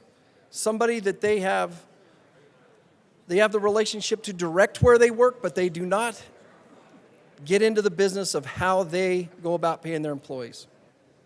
Keep in mind, this affected 9% of the claims last year. If we want to do this, let's look at those industries that are really, really stealing from our people out there. Wage theft is not a good thing. Nobody in this room is for that. But let's go after the folks that are really doing it. Let's not go after one of the biggest sectors in this state and keep them from continuing to provide housing for us. Really, that's what it comes down to, and the construction trade. So, once again, in summary, this bill picks winners and losers. It's a bad idea. Please vote no. Majority Leader Duran. Thank you, Madam Chair, and thank you for the conversation today. Members, just a reminder that this bill is focused on workers. When you do a job and you spend the time, the physical, emotional energy to complete a job, at the end of the day, you just deserve to get paid. 1 in 10 workers is a victim of wage theft. $728 million in wages stolen each year. It is clear that this isn't a small problem. Workers rely on their paychecks to support their families, put food on the table, pay for prescriptions, basically just keeping the lights on. By supporting this bill, we are supporting families, supporting workers. We need to start with this bill today, and I ask for a yes vote. Seeing no further discussion on House Bill 1008, the question before us is the passage of House Bill 1008. All those in favor say aye. Aye. All those opposed say no. The ayes have it, and House Bill 1008 passes.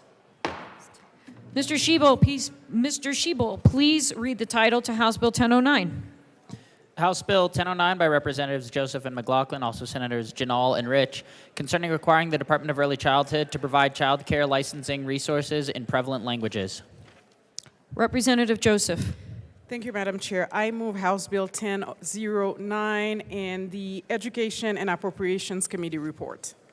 To the Appropriations Committee report. Representative McLaughlin. Thank you, Madam Chair. We got the money that we needed, and it'll make the program go forward swimmingly. Is there further discussion on the Appropriations Committee report? Seeing none, the motion before us is the adoption of the Appropriations Committee report. All those in favor say aye. Aye. All those opposed, no. The ayes have it. The Appropriations Committee report is adopted. To the Education Committee report. Representative Joseph. Thank you, Madam Chair. In the Education Committee, we did one tiny amendment. We added licensed child care as opposed to just any child care. As you know, there are people in the community who are already serving as family child care providers, but this bill is about licensed child care, and we just wanted to make that distinction. Please vote yes. Is there any further discussion on the Education Committee report? Seeing none, the question before us is the adoption of the Education Committee report. All those in favor say aye. All those in favor say aye. All those opposed say no. The Education Committee report is adopted. To the bill. Thank you, Madam Chair. Representative Joseph. The bill would require the Colorado Department of Early Childhood to ensure that child care licensing services be available in Spanish and establish a bilingual licensing unit. The bill appropriates ongoing funding to staff the bilingual licensing unit and one-time funding to enhance the child care licensing mobile application Spanish capabilities.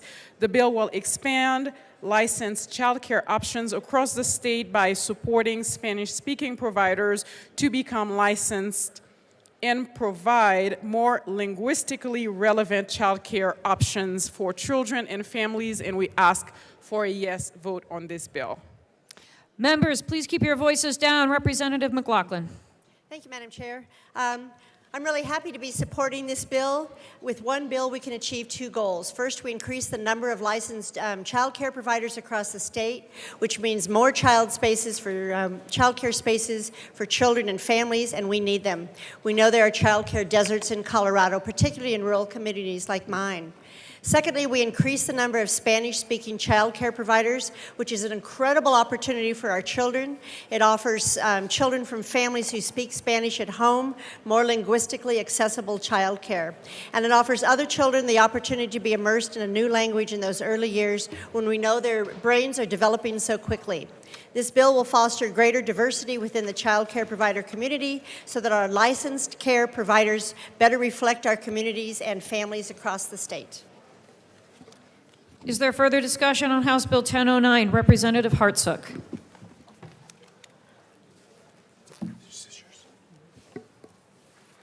Thank you, Madam Chair.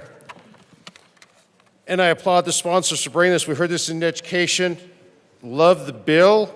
I do not like the fiscal note, and I really don't like that we're asking for 3 more FTEs out of a department that is growing exponentially and sure doesn't seem to be doing a whole lot of good for the targeted people. I mean, they asked in the previous budget, pushing nearly $1 billion additional, a whole lot more FTEs. And as they've heard me say countless times in education, where's the metrics? Where are the results? We're throwing a ton of money. I like the goal, I like the purpose of the bill, yet we're not holding the department accountable for what they're spending and the additional resources. And that is why I voted no. If we can find a way to get it down where we can get either the existing resources being used, I think that's great. I just don't like that the department keeps building and we're not seeing results. Thank you. Is there any further discussion on House Bill 1009? Seeing none, the question before us is the passage of House Bill 1009. All those in favor say aye.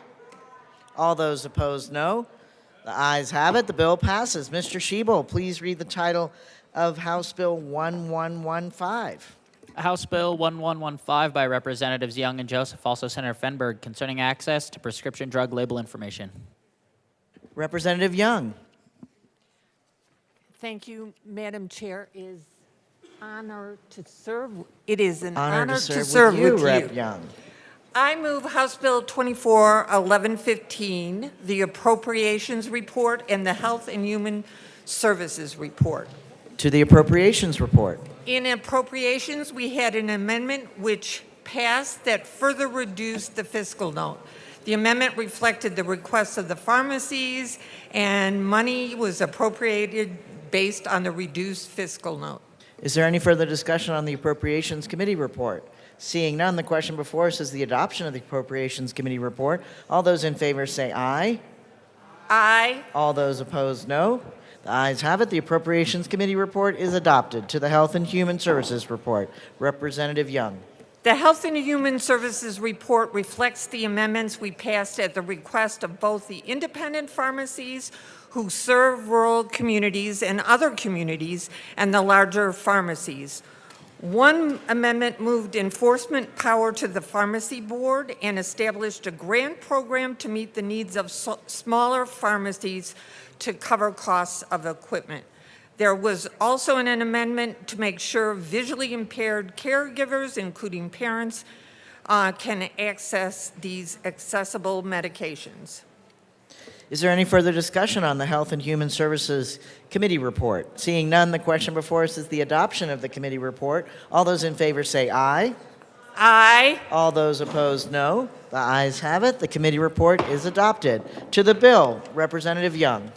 I am excited to be here with my co-prime concerning access to prescription drug label information for the blind, visually impaired, and those who have difficulty seeing or reading standard prescription labels information. Can you imagine being blind or visually impaired and not be able to access your prescription medications, which are so essential to your life and well-being? Can you imagine how this impacts your feelings of independence and safety if you aren't? Unfortunately, until this bill passes, people who are visually impaired and blind in our state are not able to access those prescriptions consistently. Representative Joseph. Thank you, Madam Chair. Accessing medication information, including dosage and frequencies, is crucial for the health maintenance of Coloradans, with potential life-threatening consequences if not understood. Blind individuals, as you've heard, in Colorado face challenges in obtaining prescription drug labeling information due to inconsistencies in pharmacies' utilization of accessible technologies. There is a lack of requirements for pharmacies in Colorado to provide prescription labeling information in accessible format for individuals who are blind or visually impaired, leading to inconsistencies in accessibility across pharmacies. The bill requires a pharmacy to provide an individual who has difficulty seeing or reading standard printed labels on prescription drugs containers with access to the prescription drug label that meets their needs. Please vote yes to this bill. It has broad support. The Colorado Academy of Family Physicians, Colorado Cross Disability Coalition, Disability Law Colorado, the ARCS, Boulder County. Please vote yes. This is a great bill. Thank you. Representative Young. Thank you, Madam Chair. I'm happy to say that after intensive work with stakeholders, the American Federation of the Blind, the National Federation of the Blind, Colorado Federation of the Blind, and the pharmacies, that we really have addressed the issues of the rural pharmacies, and the independent pharmacies are in a position of support at this time because of all the work we did to make this accessible not only for people with visual impairments, but the pharmacies that will provide those services. Is there I any urge further and I discussion? vote. Representative Holtorf. Oh, sorry. Don't get nervous. Don't get nervous.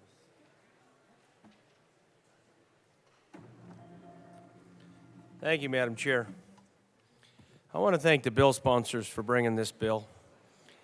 In Human Services, members of my caucus heard the testimony, and this bill does so much to help those with seeing impairments.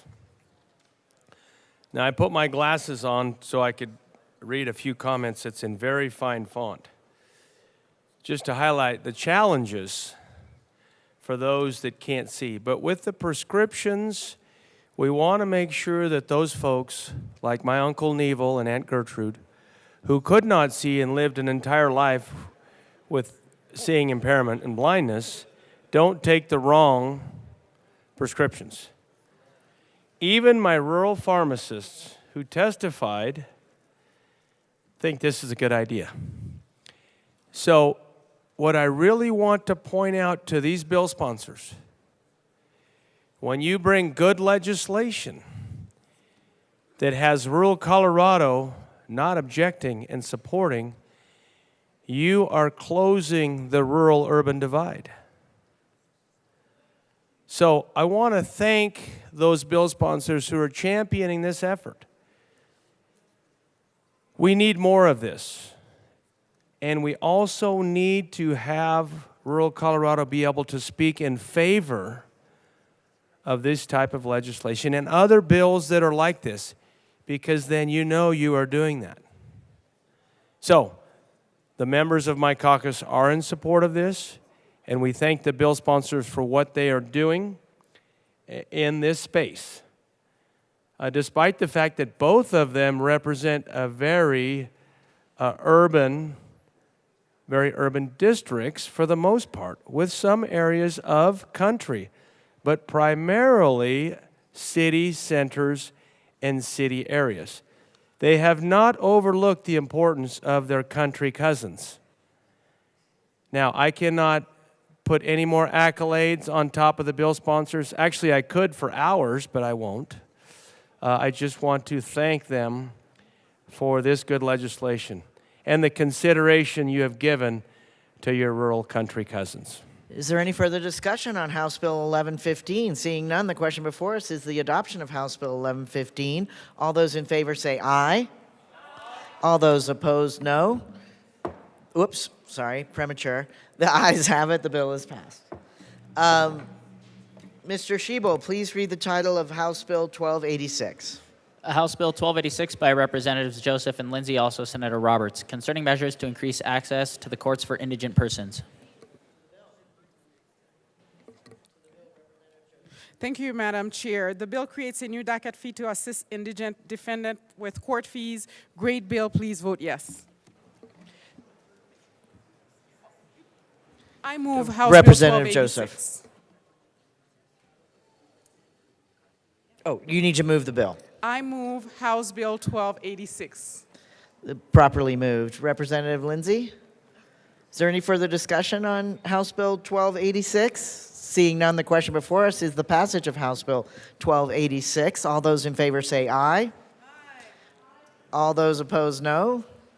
The ayes have it. The bill is passed. Majority Leader Duran. Thank you, Madam Chair. I move to lay over House Bill 1173 until tomorrow. House Bill 1173 will be laid over until tomorrow. Mr. Shebo, please read the title of House Bill 1288. House Bill 1288 by Representative Rutinel, concerning means of increasing the number of claims for certain income tax credits that support children. Representative Rutinel. Thank you, Madam Chair. I move House Bill 1288, the Appropriations Committee report, and the Finance Committee report. To the Appropriations Committee report.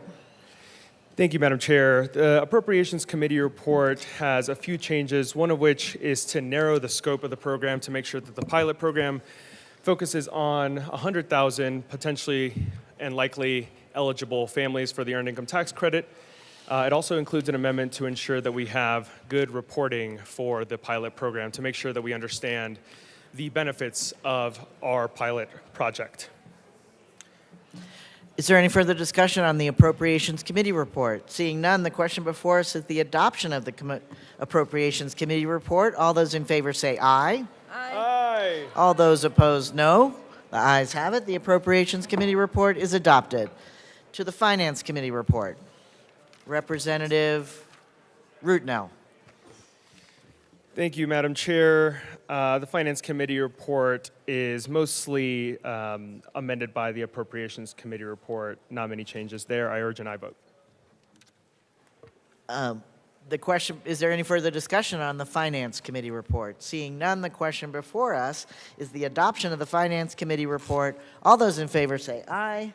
Aye. All those opposed, no. The ayes have it. The Finance report is adopted. To the bill, Representative Rutinel. Thank you, Madam Chair. This bill is relatively straightforward, but it has the potential to have a huge impact for working families. Each of us have thousands of families in our districts that receive a tremendous amount of support from the federal earned income tax credit and the child tax credit. These are resources that provide much needed funds to working families across the state. And there's two major components to this bill. The first is to allow for departments such as the second part of this bill is related to earned income tax credit pilot project to make sure that families are able to file these important forms. And I urge an aye vote. Is there any further discussion on House Bill 1288? Seeing none, the question before us is the passage of House Bill 1288. All those in favor say aye. All those opposed, no. The ayes have it. House Bill 1288 is passed. Mr. Shebel, please read the title of House Bill 1381. House Bill 1381 by Representatives Kipp and Soper, also Senators Hansen and Mullica, concerning the continuation of the Division of Financial Services and the Department of Regulatory Agencies and in connection therewith, implementing the recommendations contained in the 2023 Sunset Report by the Department of Regulatory Agencies. Representative Kipp. Thank you, Madam Chair. I move 1381 and the Finance Committee report. To the Finance Committee report, Representative Kipp. Thank you. In the Finance Committee, we made a number of changes to the bill, like taking out some obsolete language, changing the sunset date so it's closer in and corresponds with the banking sunset date, and a few other changes, and I ask for an aye vote. Is there any further discussion on the Finance Committee report? Seeing none, the question before us is the adoption of the Finance Committee report. All those in favor say aye. Aye. All those opposed, no. The ayes have it. The Finance report is adopted. To the bill, Representative Soper. Thank you, Madam Chair, and thank you, members. Thank you, Representative Kipp. It's great to be on this bill. It really does continue for the next 9 years financial services and the recommendation of the oversight, more specifically credit unions. The bill does do a couple of things that are also important to note. We are increasing penalties for violation of the cease and desist order, really to be in line with the times. We are also making it so that a credit union can determine the dates on which their fiscal year ends and their board of directors has their annual meeting. This is just something that's good policy to make sure that the business is able to decide when these critical dates happen. And then some minor changes such as gender-specific or gender-neutral language. Representative Kipp. Thank you. I think my co-prime said it all. I appreciate him doing this bill with me, and we ask for an aye vote. Is there any further discussion on House Bill 1381? Seeing none, the question before us is the adoption of House Bill 1381. All those in favor say aye. Aye. All those opposed, no. The ayes have it. The bill is passed. Mr. Shebel, please read the title of House Bill 1435. House Bill 1435 by Representatives McCormick and Catlin, also Senators Roberts and Simpson, concerning the funding of Colorado Water Conservation Board projects and in connection therewith, making an appropriation. Representative McCormick. Thank you, Madam Chair. So it looks like we're the caboose on the calendar today, and I know that my co-prime Representative Catlin started the day off talking about water, so we're going to make it a water sandwich, and I move House Bill 1435 to today. Move for the passage of. Oh, wait, I wasn't done. Representative McCormick. Thank you. Sorry. Forgot to move the bill. Folks, this bill is one that we bring up each year. It's a really important bill for us to get funding to the water projects across our state that are so important to so many of your communities and help us further the water plan that we have been so supportive of since 2015 and renewed last year. And as you take a look at the bill, you'll see many of the different parts of this appropriation to these funds that do so many things. There's about 15 different things that are happening through this bill that we all care very much about, through drought-resistant issues, the turf replacement program, take a look, and this is all done with zero impact to our general fund, which is really important, especially this year. So keep that in mind. And these projects came about through about 8 months of discussion with CWCB, and they really represent each of our major water basins across the state. And I urge an aye vote on the bill. Representative Catlin. Thank you, Madam Chair. It's an honor to serve with you. Honored to serve with you, sir. Thank you. Members, this is a bill that we bring every year to continue funding the Colorado water projects across the state of Colorado. This bill includes $23 million in water plan grant funding, $2 million for turf replacement funding, projects like that, water forecasting, drought planning, loans for the Windy Gap Firming Project, which is a big deal for you. That's part of the Trans Mountain diversions that you and I are drinking. So if you're having a bottle of water, if you're having a glass of water this morning, 60% of it came from that side of the mountain. These are the kind of projects that the state of Colorado accomplishes with this projects bill. These are the things the state of Colorado needs to do, and you and I as legislators need to be the ones that pass this piece of legislation so that all of the things that the Colorado Water Conservation Board is attempting are able to be funded. I don't know how to impress upon you enough. Some of you might be not here. But anyway, the point is, this is a very important bill. It needs to pass, like they told me. Don't talk too much. Good bill. Vote yes. Is there any further discussion on House Bill 1435? Representative Luck. Thank you, Madam Chair. I appreciate all of the programs that are mentioned in this. I did, however, this interim have a meeting with some constituents. They hosted a community meeting, and they wanted to talk about weather modification and cloud seeding. There were some concerns that weather modification cloud seeding spray, while it contains about 75% silver iodide, which has been found to be safe, that there's about 10% of one of the more common recipes for that type of spray to include aluminum. And they're concerned as more and more information comes out about aluminum being damaging to your health, as it has a general understanding of being non-toxic, but in certain quantities and exposure that it can actually lead to Alzheimer's and cancers and other conditions. And so there was concern about these things being sprayed in the sky. And so I move L001 to House Bill 1435 and ask that it be displayed.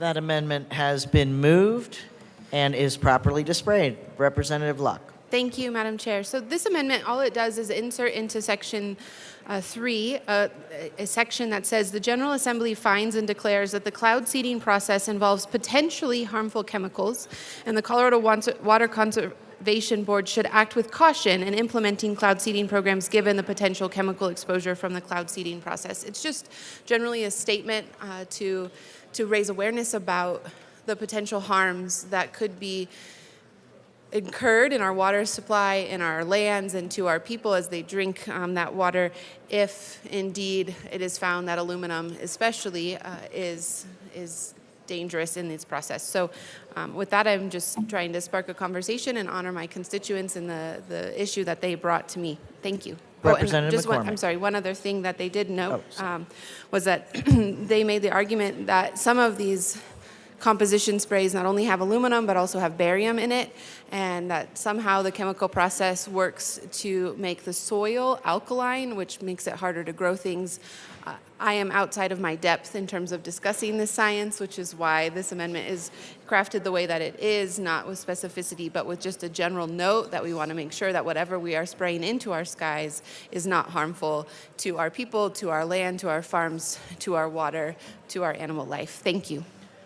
Folks, can we quiet down, please? Representative McCormick, Representative Catlin. Thank you, Madam Chair. I just want to thank you to my colleague from El Paso County. I do appreciate the focus on public health and the environment. I share those same outlooks on many things, though I do know that this procedure and this practice has been studied extensively and has been used for many, many years. I do trust that there are quite a few scientists at CWCB that are experts in this space, and I feel very strongly that we should trust their expertise as they continue any evolving science around this space. And for that reason, I would ask for a no vote on this amendment, knowing that I certainly agree with looking at things holistically when we're doing things in our environment. At this time, I think that it would require a lot more discussion on all the specifics. There was a lot of ifs and potentials in there that be glad to continue that conversation with the experts at CWCB with you so that we can kind of get some answers to your constituents' questions. Representative Catlin. Thank you, Madam Chair. I appreciate the concerns that were brought by my colleague from Penrose. I think we're all getting to be more and more aware of what's going on around us. I've passed forward the concerns that were brought to us, and I think there's some research being done right now to be able to answer some of those kind of questions. But from a personal point of view, as the manager of the Uncompahgre Valley Water Users, we did cloud seeding up in the Upper Gunnison district. Done it for a number of years. We have not had any comments or those type of things in regards to these type of products, but I want you to understand that I do care about constituents and their concerns. Today, I don't think we're ready to put this amendment into this bill.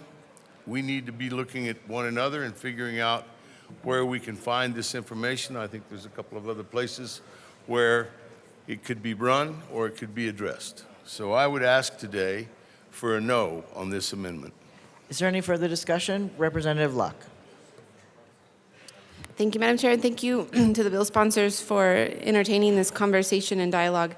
I did want to point out that my rural communities in my district, which don't incorporate El Paso County, which is fine because all of us come from different places we never really know, that there was one issue was brought up to me, and I didn't know this. It's kind of a fun story, but just pointing to the fact that sometimes we believe things to be safe that later we find out not to be safe, especially as technologies advance. And just as a fun story, they were pointing to the fact that shoe stores used to have x-ray machines in them as your feet grow. They used to have them, and actually people were harmed as a result of these x-rays being at the shoe stores because they thought that they were safe at the time and they weren't. And so I do appreciate this conversation and the continuing aspect of this conversation, because as we see things change, especially in our environments, I think it's important to continue to look at that and analyze those data points to make sure that nothing has shifted and changed, so that we are still ensuring safe environments for everyone and everything. Thank you. Any further discussion on Amendment 1? Seeing none, the question before us is the passage of Amendment 1. All those in favor say aye. All those opposed, no. The noes have it. The amendment fails. To the bill, Representative Lynch. Thank you, Madam Chair. Not a lot of controversy with this. This is exciting stuff. I want to thank the bill sponsors for all the work they've done. You know, one of the things we take for granted here in Colorado is that we actually don't use all of our Colorado water compact water, and part of that is because of putting the money where it belongs to make sure that we are being responsible with our water. This is a great piece of legislation that's money well spent. I believe this is the role of government to make sure that we have water. Some of you may not know, but in my district, one of my towns, one of my municipalities is not able to build right now because we don't have water. There's no water. So The more attention we give to this, the better we are. And thank you to the bill sponsors. This is a good bill. Vote yes. Is there any further discussion on House Bill 1435? Seeing none, the question before us is the passage of House Bill 1435. All those in favor say aye. All those opposed, no. The ayes have it. The bill is passed. Majority Leader Duran. Thank you, Madam Chair. I move the committee rise and report. Excuse me. You have heard the motion, and seeing no objection, the committee will rise, report, and progress, and sit again. No. The committee will rise and report.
The House will come back to order.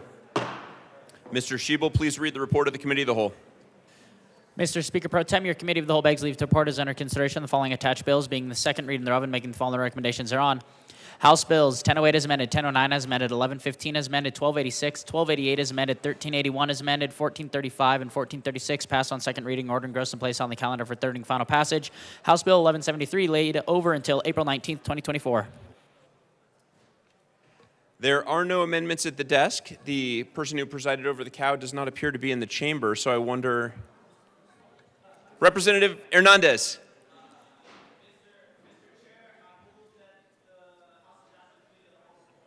The motion before us is that the House adopt the report of the Committee of the Whole. Mr. Schiebel, please open the machine, and members, please proceed to vote.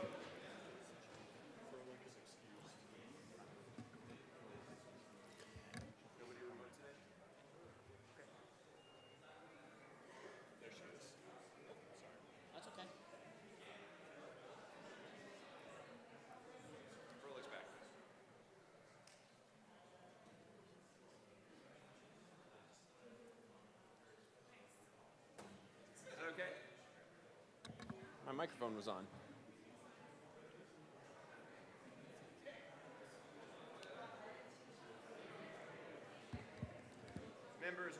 Members, we are voting on the report of the Committee of the Whole. Please return to your desks until you have voted.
Okay, members, can I have your attention for a moment, please? Members, I called a little bit of an audible when the Committee of the Whole chair was out of the room, and it turns out there was a procedural issue with what I had just done. So, Representative Hernandez, I need to ask you to withdraw your motion, please. Representative Hernandez. Representative Froelich. Not that one. The other one.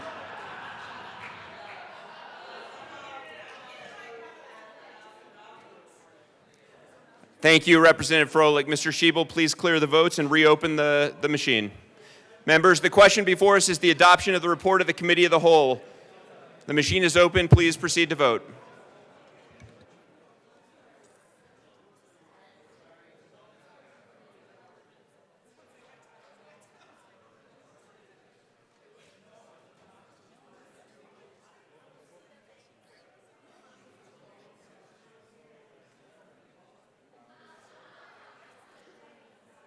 Representatives Bradfield, DeGraff, Epps, Hamrick, Herod, Joseph, Lindsay, Lynch, McLaughlin.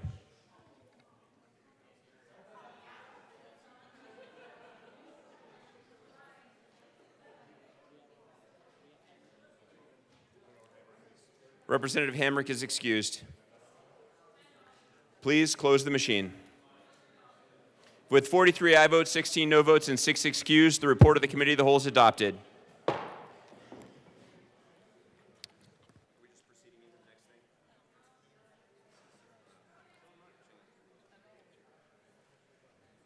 Majority Leader Duran. Thank you, Mr. Speaker Pro Tem. I move to proceed out of order for consideration of conference committee reports. Seeing no objection, the House will proceed out of order as requested by the Majority Leader. Mr. Schiebel, please read the title to House Bill 1390. House Bill 1390 by Representatives Byrd and Sirota, also Senators Kirkmeyer and Bridges, concerning measures to support certain school food programs in the Department of Education and in connection therewith, making and reducing an appropriation. Representative Byrd. Thank you, Mr. Speaker Pro Tem. I move for the adoption of the first report of the First Conference Committee on House Bill 241390. Is there further discussion? Yes. Representative Byrd. Yes, so members, this bill relates to the Healthy School Meals Program, and the Senate made some changes. We agree that some of the changes they made were good, and we would like this for the House to accede to one of the Senate amendments that were made in the bill. So they did add that we consult with the Department of Agriculture as part of the stakeholder group. So we would like to keep that part of their amendment, and we ask that you vote in support. Very good. Seeing no further discussion, the question before us is to adopt the first report of the First Conference Committee on House Bill 1390. Mr. Schiebel, please open the machine, and members, please proceed to vote.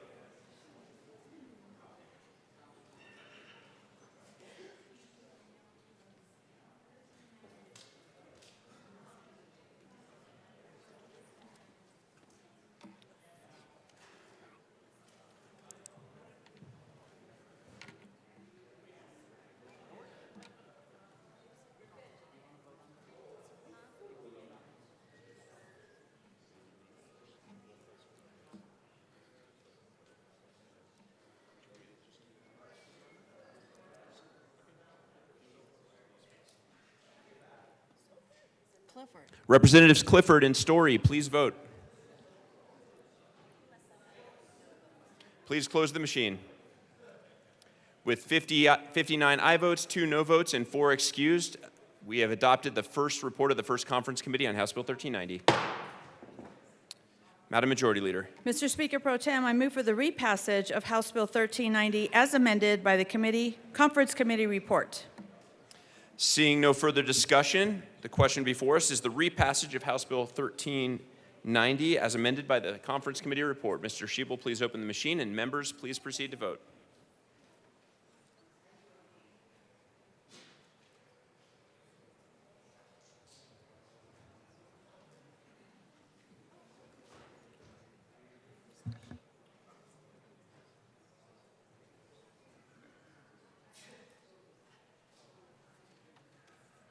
Representatives Armagost, Catlin, Garcia, Marshall, please vote.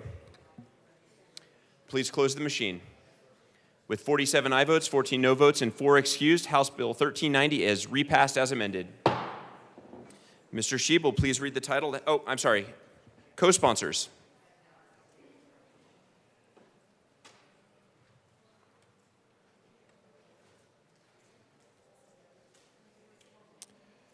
Please close the machine. Mr. Schiebel, please read the title to House Bill 1410. House Bill 1410 by Representatives Byrd and Taggart, also Senators Bridges and Zenzinger, concerning administrative changes to the Just Transition Office in the Department of Labor and Employment. Representative Byrd. Thank you, Mr. Speaker Pro Tem. I move for the adoption of the first report of the First Conference Committee on House Bill 241410. Please proceed. All right, so members, this time I want us to adopt what we passed, so we should all cheer for this. The Conference Committee eliminates an amendment that the Senate added that was going to sweep funds in the Just Transition Cash Fund and make them revert back to the general fund at the end of fiscal year 2031-32. The bill that we passed out of the House, I think, really honors those workers and communities. We had great concern expressed that those funds could still possibly be needed to help those communities and help those workers continue with a just transition, and it didn't seem necessary to include an arbitrary termination date for that cash fund. Members, rest assured, your Joint Budget Committee receives reports of these cash funds, so there's not a chance that we're just going to forget that that money is out there. We will be keeping an eye on it, and when the funds are no longer needed, this legislature can take appropriate action at that time. I ask for your yes vote. Seeing no further discussion, the question before us is the adoption of the first report of the First Conference Committee on House Bill 1410. Is there discussion? Okay. Mr. Schiebel, please open the machine, and members, please proceed to vote.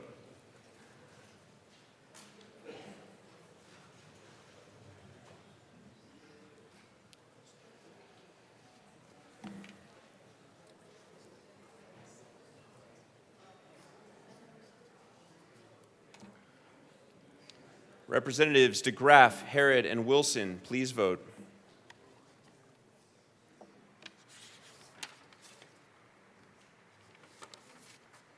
Please close the machine. With 52 aye votes, 9 no votes, and 4 excused, we have adopted the first report of the First Conference Committee on House Bill 1410. Madam Majority Leader. Mr. Speaker Pro Tem, I move for the repassage of House Bill 1410 as amended by the Conference Committee report.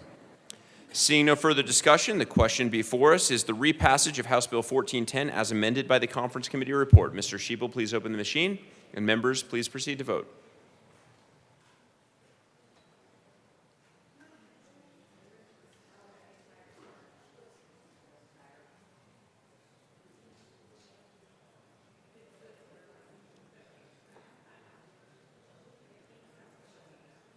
Please close the machine.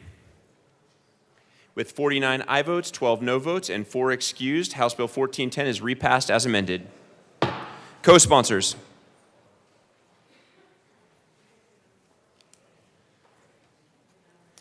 Please close the machine. Mr. Schiebel, please read the title to House Bill 1422. House Bill 1422 by Representatives Burton Taggart, also Senators Zenzinger and Kirkmeyer, concerning the cost threshold of controlled maintenance projects for capital renewal. Representative Byrd. Mr. Speaker Pro Tem, I move for the adoption of the first report of the First Conference Committee on House Bill 241422. Please proceed. Okay, thank you. So, members, we had dueling amendments. The bill that we passed out of the House increased the amount of capital projects that would qualify as capital control maintenance 1 and capital renewal. And we moved it from $2 million in this chamber up to $5 million. And the Senate moved that back down to $4.1 million. And we struck a compromise in the Joint Budget Committee and amended this down to $4.7 million and also added the Producer Price Index community data for final demand construction for government as the inflation adjustment to be applied to the capital renewal cost threshold every 3 years. We did this because we know that the cost of construction continues to increase, and including numbers that are just flat in statute without any ability to recognize how costs increase over time is not the right thing to do. This hasn't been working out for state government and our ability to appropriately manage the proper maintenance and upkeep of our current capital portfolio. So we ask for your yes vote. Representative Story. Thank you, Mr. Chair. Thank you, Mr. Chair.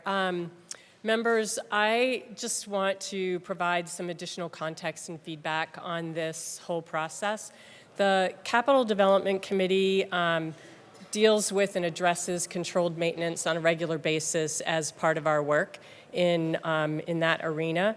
And while it is totally true that there is so much on the controlled maintenance list that needs to be addressed, the same can also be said about the entirety of the capital needs across the entire state for all of our state buildings. So for basis of context, we receive in CDC about $1 billion of capital needs requests every year. And those are the top priority needs for all the departments, agencies, institutions of higher ed, Department of Corrections, state parks, et cetera. So $1 billion is quite a lot, and we almost never have really access to that much funding to address those top needs. So in many cases, it's somewhere around $150 million to $250 million in sort of a regular type year, except when we had ARPA dollars where we had, I think somewhere around something shy of $450 million that was spent on capital construction needs.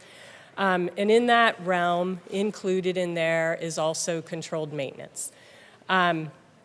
So we have about $1 billion requested, and if we approve $150 million of capital needs, that becomes our priority list that we send to the Joint Budget Committee. We're funding about 15% of that total need. But what you also need to know is what they submit to us is only their top high priorities. Behind the scenes, there is at least 10 times that amount of capital needs out there that don't make it onto their submission list. So really we're talking 10 billion, maybe 15 billion of capital construction needs across the state. And when we fund 150 million, that's really like 1.5% of the total capital needs. So it is significant. And the controlled maintenance is not different. Like there's much more on the list than we can ever afford, but there's also much more on the list relative to other renovations, remodels, new builds, that also address like workforce needs where programs are looking to expand. They have a long waiting list, and it's a workforce need that we have in the state, but they can't expand their program without being able to address expansion of the building in which they're operating. And there's also additionally life, health, safety risks out there in other buildings that aren't on a controlled maintenance or capital renewal list. So it is dire, there's no doubt about that. And there has been a lot of debate and discussion about the $2 million cap that is on controlled maintenance that has been there for some time. And we had numerous different discussions in Capital Development Committee over time.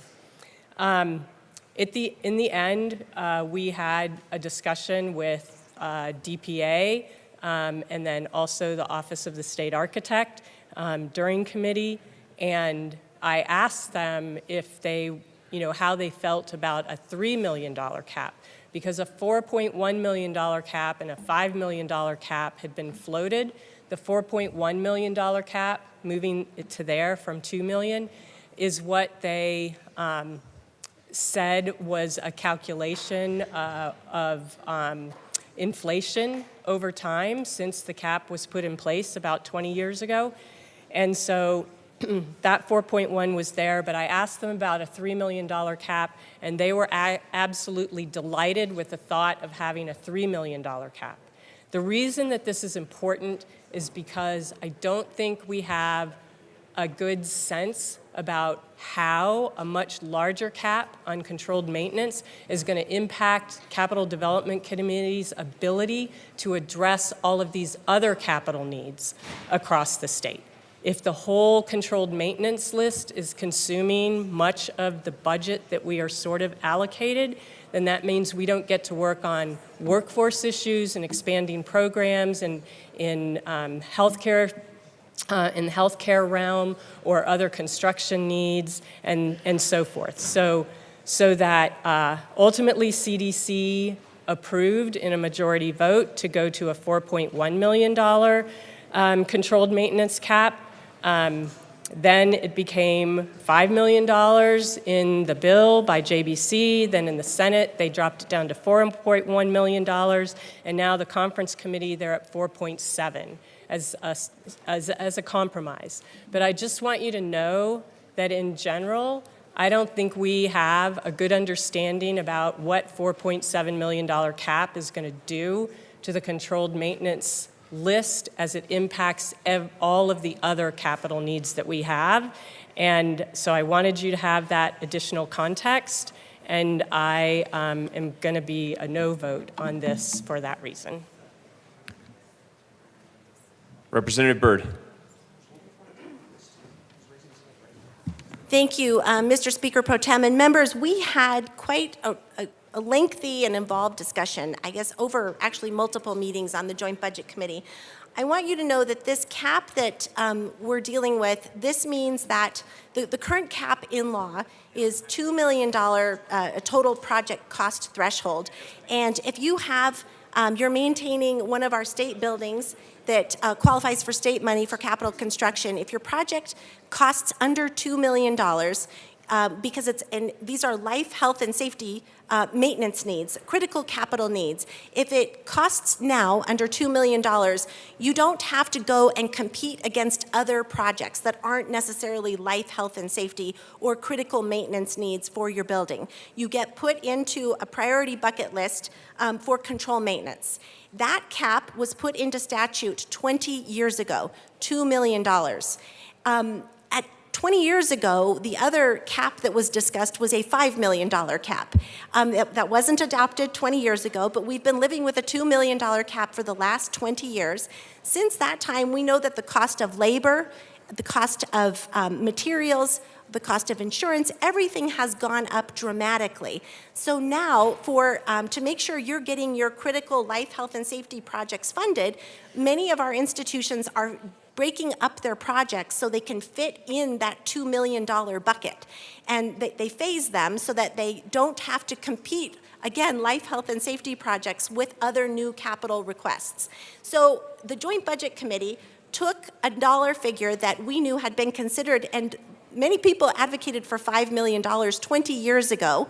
That number sounds like it's a reasonable number. It was recommended to us by Joint Budget Committee staff and supported by the committee, recognizing and deeply respecting the work that our Capital Development Committee does. We compromised and moved down to $4.7 million. Our intent is to be good stewards of state buildings. If you have a project that is for life, health, and safety, and it's a smaller dollar amount, those projects shouldn't be forced to compete with new capital projects. That doesn't make sense. It makes the projects cost more money, and it also prevents use of a lot of buildings for longer periods of time because there's no guarantee that the second phase of your project is going to be funded in a subsequent budget year. So we respectfully ask the members of the chamber to join us, approve the conference committee report. This will allow us to fund more life, health, and safety needs in our buildings. It will help us wind up paying less ultimately for these projects because they won't be phased, and help people get to use state buildings on a more timely basis. Representative Holtorf. Thank you, Mr. Speaker Pro Tem. I'm supporting the bill sponsors on this bill. I think they've done a lot of good work in prudence in the work they're doing. I do want to highlight something to every member of this chamber as we talk about how we cannot meet these rising inflationary costs and expenses. We in this very chamber are causing our own problems. Understand, and I'm going to be brief because I told the majority leader I would be. I could talk for hours about all the things we have done in the last 5 years to raise the costs. But I'm not going to do that because there's a special event that's going on right now that we all need to participate in. But I want to tell you, I have very little sympathy for some people that come here and talk about how it's costing more money to do all these things when we continue to cause and pass policy that raises those costs. Please stick to the conference committee report, Representative Holtorf. Yes, do the conference committee report. So, in order to support the committee, and the JBC and all their efforts to try to manage all these properties, we need to understand we cannot be the part and party to these inflationary forces. Additional fees, rules, regulations. Representative Thank you. Holtorf, to the conference committee report. Thank you. I've finished right now, but I just want to let everybody know that I want to support the sponsors, but we all have to join in this effort. Thank you. Seeing no further discussion, the question before us is the adoption of the first report of the first conference committee on House Bill 1422. Mr. Schiebel, please open the machine, and members, please proceed to vote.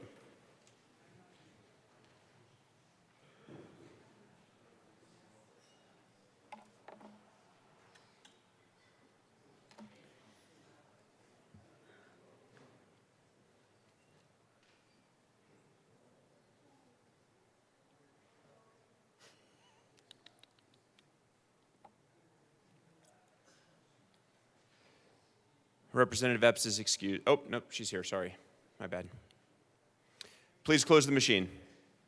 With 55 aye votes, 6 no votes, and 4 excused, we have adopted the first report of the first conference committee on House Bill 1422. Majority Leader Duran. Mr. Speaker Pro Tem, I move for the repassage of House Bill 1422 as amended by the Conference Committee report. The motion before us is the repassage of House Bill 1422 as amended by the First Conference Committee report. Mr. Schiebel, please open the machine, and members, please proceed to vote.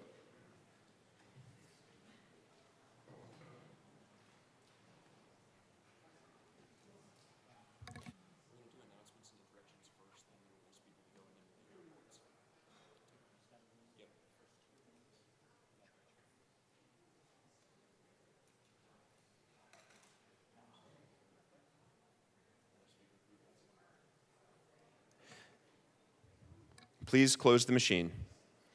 With 56 aye votes, 5 no votes, and 4 excused, House Bill 1422 is repassed as amended. Co-sponsors.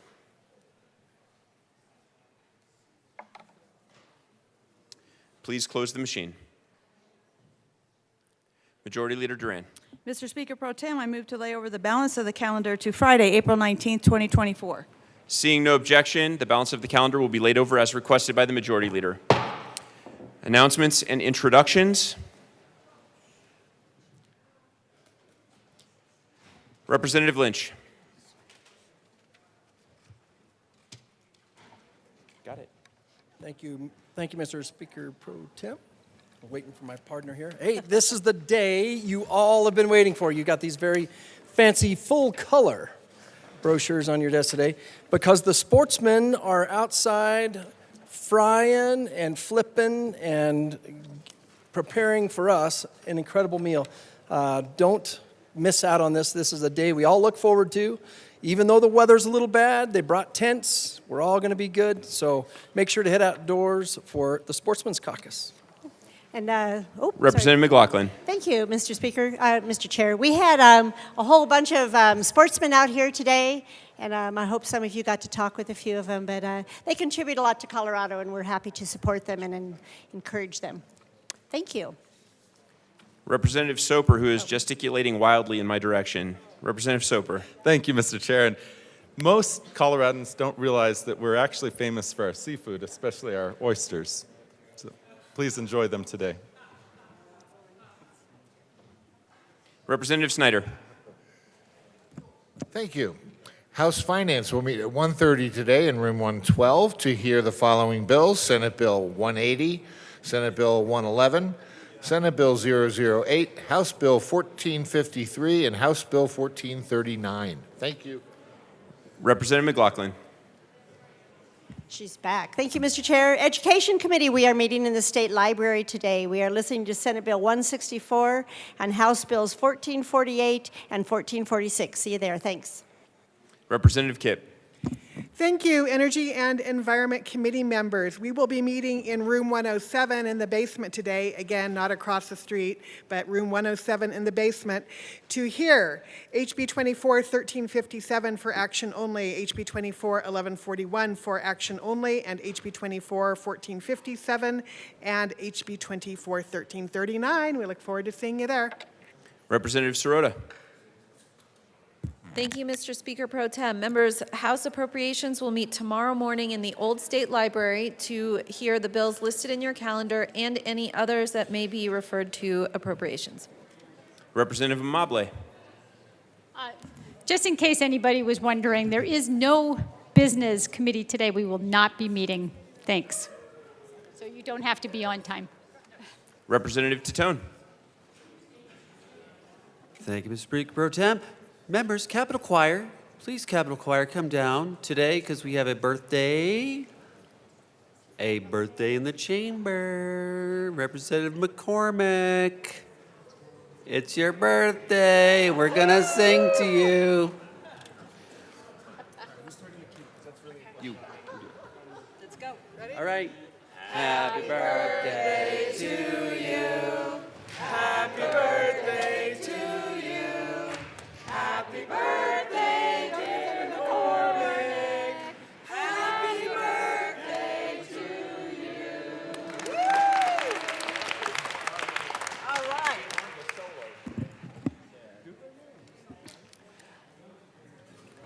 Monica, do you have something before I read the reports across? Okay. Okay. That concludes our business this morning. We have a couple substitutions and reports to read across, but you are all free to go. Representative Morrow will replace Representative Kipp on the Finance Committee for today only. Representative McCormick will replace Representative Joseph on the Energy and Environment Committee for today only. Mr. Schiebel, reports of committees of reference. Committee on Business Affairs and Labor, after consideration on the merits, the committee recommends the following. House Bill 1245 be amended as followed and as so amended be referred to the Committee on Appropriation. House Bill 1440 be amended as followed and as so amended be referred to the Committee of the Whole. And Senate Bill 173 be referred to the Committee on Finance with favorable recommendation. Committee on Education, after consideration on the merits, the committee recommends the following. Senate Bill 188 be referred favorably to the Committee on Appropriations. Committee on Energy and Environment, after consideration on the merits, the committee recommends the following. House Bill 1449 be amended as followed and as so amended be referred to the Committee on Finance with favorable recommendation. Committee on Judiciary, after consideration on the merits, the committee recommends the following. Senate Bill 131 be referred to the Committee on Appropriations, and House Bill 1437 be amended as followed and as so amended be referred to the Committee of the Whole with favorable recommendation. Committee on Transportation, Housing, and Local Government, after consideration on the merits, the committee recommends the following. House Bill 1452 be referred to the Committee of the Whole with favorable recommendation. Conference Committee reports. First report of First Conference Committee on House Bill 1413. This report adopts the re-engrossed bill. To the President of the Senate and the Speaker of the House of Representatives, your First Conference Committee appointed on House Bill 1413 concerning transfers from funds that include severance tax revenue and in connection therewith, making appropriation, has met and reports that it I'm has sorry I agreed didn't upon the interrupt you sooner, but the remainder of the Conference Committee reports will be printed in the Journal. Message from the Senate. Madam Message Speaker, from the Senate will be printed in the Journal. Message from the Reviser. We hear with Message transmit from the without Reviser will be printed in the Journal. Message from the Governor. Honorable members Message of from the the Governor House. will be printed in the Journal. Majority Leader Duran. Thank you, Mr. Oh, I'm Speaker. sorry. Introduction of bills. Senate Bill 194 by Senators Roberts and Williams, also Representatives McLaughlin and Armagast, Roberts and Will, also Representatives McLaughlin and Armagast, concerning special districts that provide emergency services and in connection therewith, authorizing a district to impose an impact fee on certain new construction and to levy a sales tax to generate additional revenue for district services. Senate Bill 194 will be assigned to the Committee on Transportation, Housing, and Local Government. Madam Majority Leader. Mr. Speaker Pro Tem, I move that the House stand in adjournment until Friday, April 19th at 9 a.m. Seeing no objection, the House will stand in adjournment as requested by the Majority Leader.